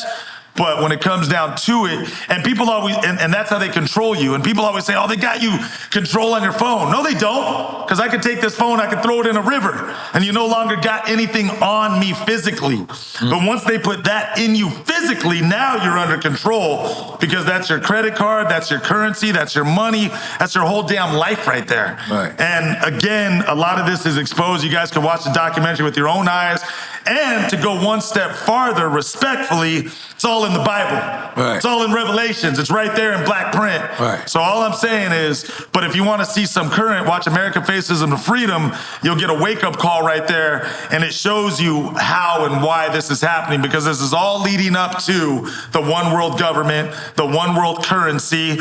And if you know the real job of a king, do you know what the real job of a king is? What do you think the real job of a king is? Governance, I would imagine. What do you guys think the job of a king is? Tell us. Well, just give me one, just your opinion first, real quick, on what you think. Just think it out real quick. Hold down the kingdom? But what's the, okay, well, you have an answer? What's the job of a king? I just said governance, but I don't know in what way you mean king. So the job of a king is to serve his people. It is not to rule the land, control the land, but that's a lot of power to give to a human being, one man, one individual. Right. And a man with that much power can abuse that power. Right. And that's what a lot of kings did. They were, oh, damn, all these people love me? Man, oh, well, I could sleep with all these girls and no one's up my butt about it because I'm the king. The king's job was really meant to serve the people, not to control the people. That's really the government's position. Right. The government is supposed to serve us, not rule us, not dictate what we do and don't do. Right, absolutely. You don't want to live a life under control by the government for them telling you when you can piss, eat, shit, sleep, whatever it is, right? So the job of a king is to serve us. So my whole point in saying that is that when you give that much power to an individual, they abuse it. When you accept the chip, what you are doing is allowing yourself to be controlled by the government. Is that how you want to live your life, controlled? We want freedom. That's what everyone's fighting for. That's why everyone's panties are in a bunch right now. Right. Because we want freedom of speech. We want freedom. But that's slowly being taken away by us, away from us. A lot of it, yeah. And when this chip comes into play, that's when, and if you accept it, that's when you officially under control. And you think that's what cryptocurrency is leading towards? 100%. 100%. Because it takes away the cash. You can operate cashless. And that's what it's headed towards. Yeah, because eventually it's just a setup to get into a cashless society. Yeah. Right now, cash is just the ghost of money. Wow. Right now, you can use it until one day. And you know where the real money's at? It's the gold and the silver. That's the real money. So I'm just, saying it like it is. You could say whatever and think this or that, but later you'll find out and give me a call. No, you know they doing tax incentives for people that move to Puerto Rico. So like doing tax cuts and all that. And it's the first time I ever been like to a place, and when it came time to pay the bill, it was like cash, credit, or crypto. And I was just like, whoa. Like that shit was like, and you got to realize they're sending all the rich people to Puerto Rico so they don't have to pay taxes. I think they pay like 2% of the tax or something like that, maybe 4%. But so I'm sitting there saying that if they starting that there, and this is the rich part of Puerto Rico, right? But then I start to go around and I start to realize it's every place in Puerto Rico. So they're already like doing that like in the hood. They're doing that in the rich parts, they're doing that in the middle part. So if you're saying that, then they already started it. So when COVID happened, there was a couple states that went completely against it and said, we ain't wearing the mask, we're not taking the vaccine. But then there were other states that cooperated. Right. So the Bible talks about civil war. What's going to happen is everyone's going to try to run their own program, even states. And when that starts happening, we're eventually going to go to war. And the Bible talks about how families will fight with families, neighbors with neighbors, and friends with friends. Right. Because everyone is going to start fighting. And then eventually we're going to get into World War III. Right. And that's when the control is going to happen and the one world government is going to happen. Right. And then it don't matter if you live, the Bible says that when all this happens, people are going to run to the hills, they're going to try to make their own gardens because they won't be able to buy food. You're going to try to grow your own fruit or whatever it is. Right. And everyone's going to try to hide and flee because they're going to try to live their own life outside of life where it's really happening, where the control is at. Right. And you're not going to be able to hide because the government is going to control everything, that the only place you're going to be able to run to is swampland or the mountains where you're not going to be able to grow anything or have really resources out there to live. And your money won't mean jack diddly squat. So what I'm saying is all this is geared up towards the one world government. So my point is, if Puerto Rico's trying that and Texas is trying this and Australia's trying that and Alaska's trying that, it doesn't matter because at one point we're all going to go to war eventually. And when the World War III happens, then the false peace is going to come into play and it's going to become a one world government. And it don't care if you go to Mexico, Puerto Rico, Alaska, Iceland, Switzerland, Germany, Japan. It's all going to be a one world government and everything is going to be the same in the whole entire world. Oof. Deep. I don't think of any better way to end that. Taking the picture. Yeah, let's get Yeah. Wait, hold on. But you got anything else to say to the fans before we get out of here? Say everything. Yeah, let me say one thing. I got to do, I had one thing for you. Let me do this real quick and I'll make it super quick. No problem. And thank you for this opportunity. No problem. Let me give a shout out to my sponsor. Okay. DC Audio. DC right here. Audio, okay. That's what's up, man. Get on your level. Let's go. That's what's cracking. Follow their Instagram too, man, DC Audio. What's cool about them, and I'll just give this quick and I'll make it super quick. No problem. Is they make speakers like the old days. Okay. Like now they still hand make their speakers and he also told me to tell you if you want a set Hell yeah. on the house. Okay, cool. He got you. Cool. And you can hear this sound system from down the block and the whole deal. You know what I'm saying? Hell So yeah. he got a free one, so I just want to put that out there. Okay. And long story short, man, their sound systems are legit clean, and I just want to give a shout out to DC Audio. And then I wanted to do a second one, which this is for you, man. I gotta tell you, a friend we got in common. Okay. My boy Spin. Oh, Smith GB. He texted me earlier. Yeah. He said, make sure you give N.O.R.E his flowers. Yeah. I want to give it up for N.O.R.E and his flowers, man. But didn't y'all do a movie together? What did y'all do together? Yeah, we did a movie with French Montana. Oh, okay, that's right. You know Ulysses, of course, and Jesse and that never came out. Terrero, and so that movie, that's still gonna fly with it. And I also want to give a shout out to N.O.R.E's team, man, because without you guys, this couldn't happen. So, straight out, man. Because everyone's a part of something, and we can't do what we do without you guys, and vice versa. So I wanted to give the shout out to Spiff. Yeah, that's my man. And we got to do a handshake on that one. Hell yeah. That's Spiff, man. Like, hell yeah. in the house. Hell yeah. And then the last one, man, to my boy Pete Funk and Eddie Connects and yourself, man, for finally making magic of the show happened, dog. Let's pick up the Eddie Connects. And then I want to give a last shout out to Drink Champs itself, man. Yeah. For having me on the show and giving me my flowers, and that's what's up. That is love beyond love, man. This is honestly, genuinely going in my private collection, Yes, bro. please. And this does mean a lot. And Snoop, you took the words out of my mouth. Real talk, man. This is what I love, man. Yeah, hell yeah. I love being This is able your to. house. Anytime you want to come, Thank you, talk brother, about man. That's anything. love, It is man. your house, man. Like Tupac said in this documentary, I could do Beverly Hills, Right. but I love this more. Yeah, Straight up, man. I love this more, dog. You know what I mean? So this means the world, man. And two last things, and then I'm done. No problem. You already know. We say one more thing, 10 more things, but I promise that these are going to be super quick. No problem. The second to last thing is follow me on my Instagram, Actor Noel G. Give me a follow if you want to keep up with me. Give me a follow, man. I appreciate all your follows, your love, your genuine love, and all that.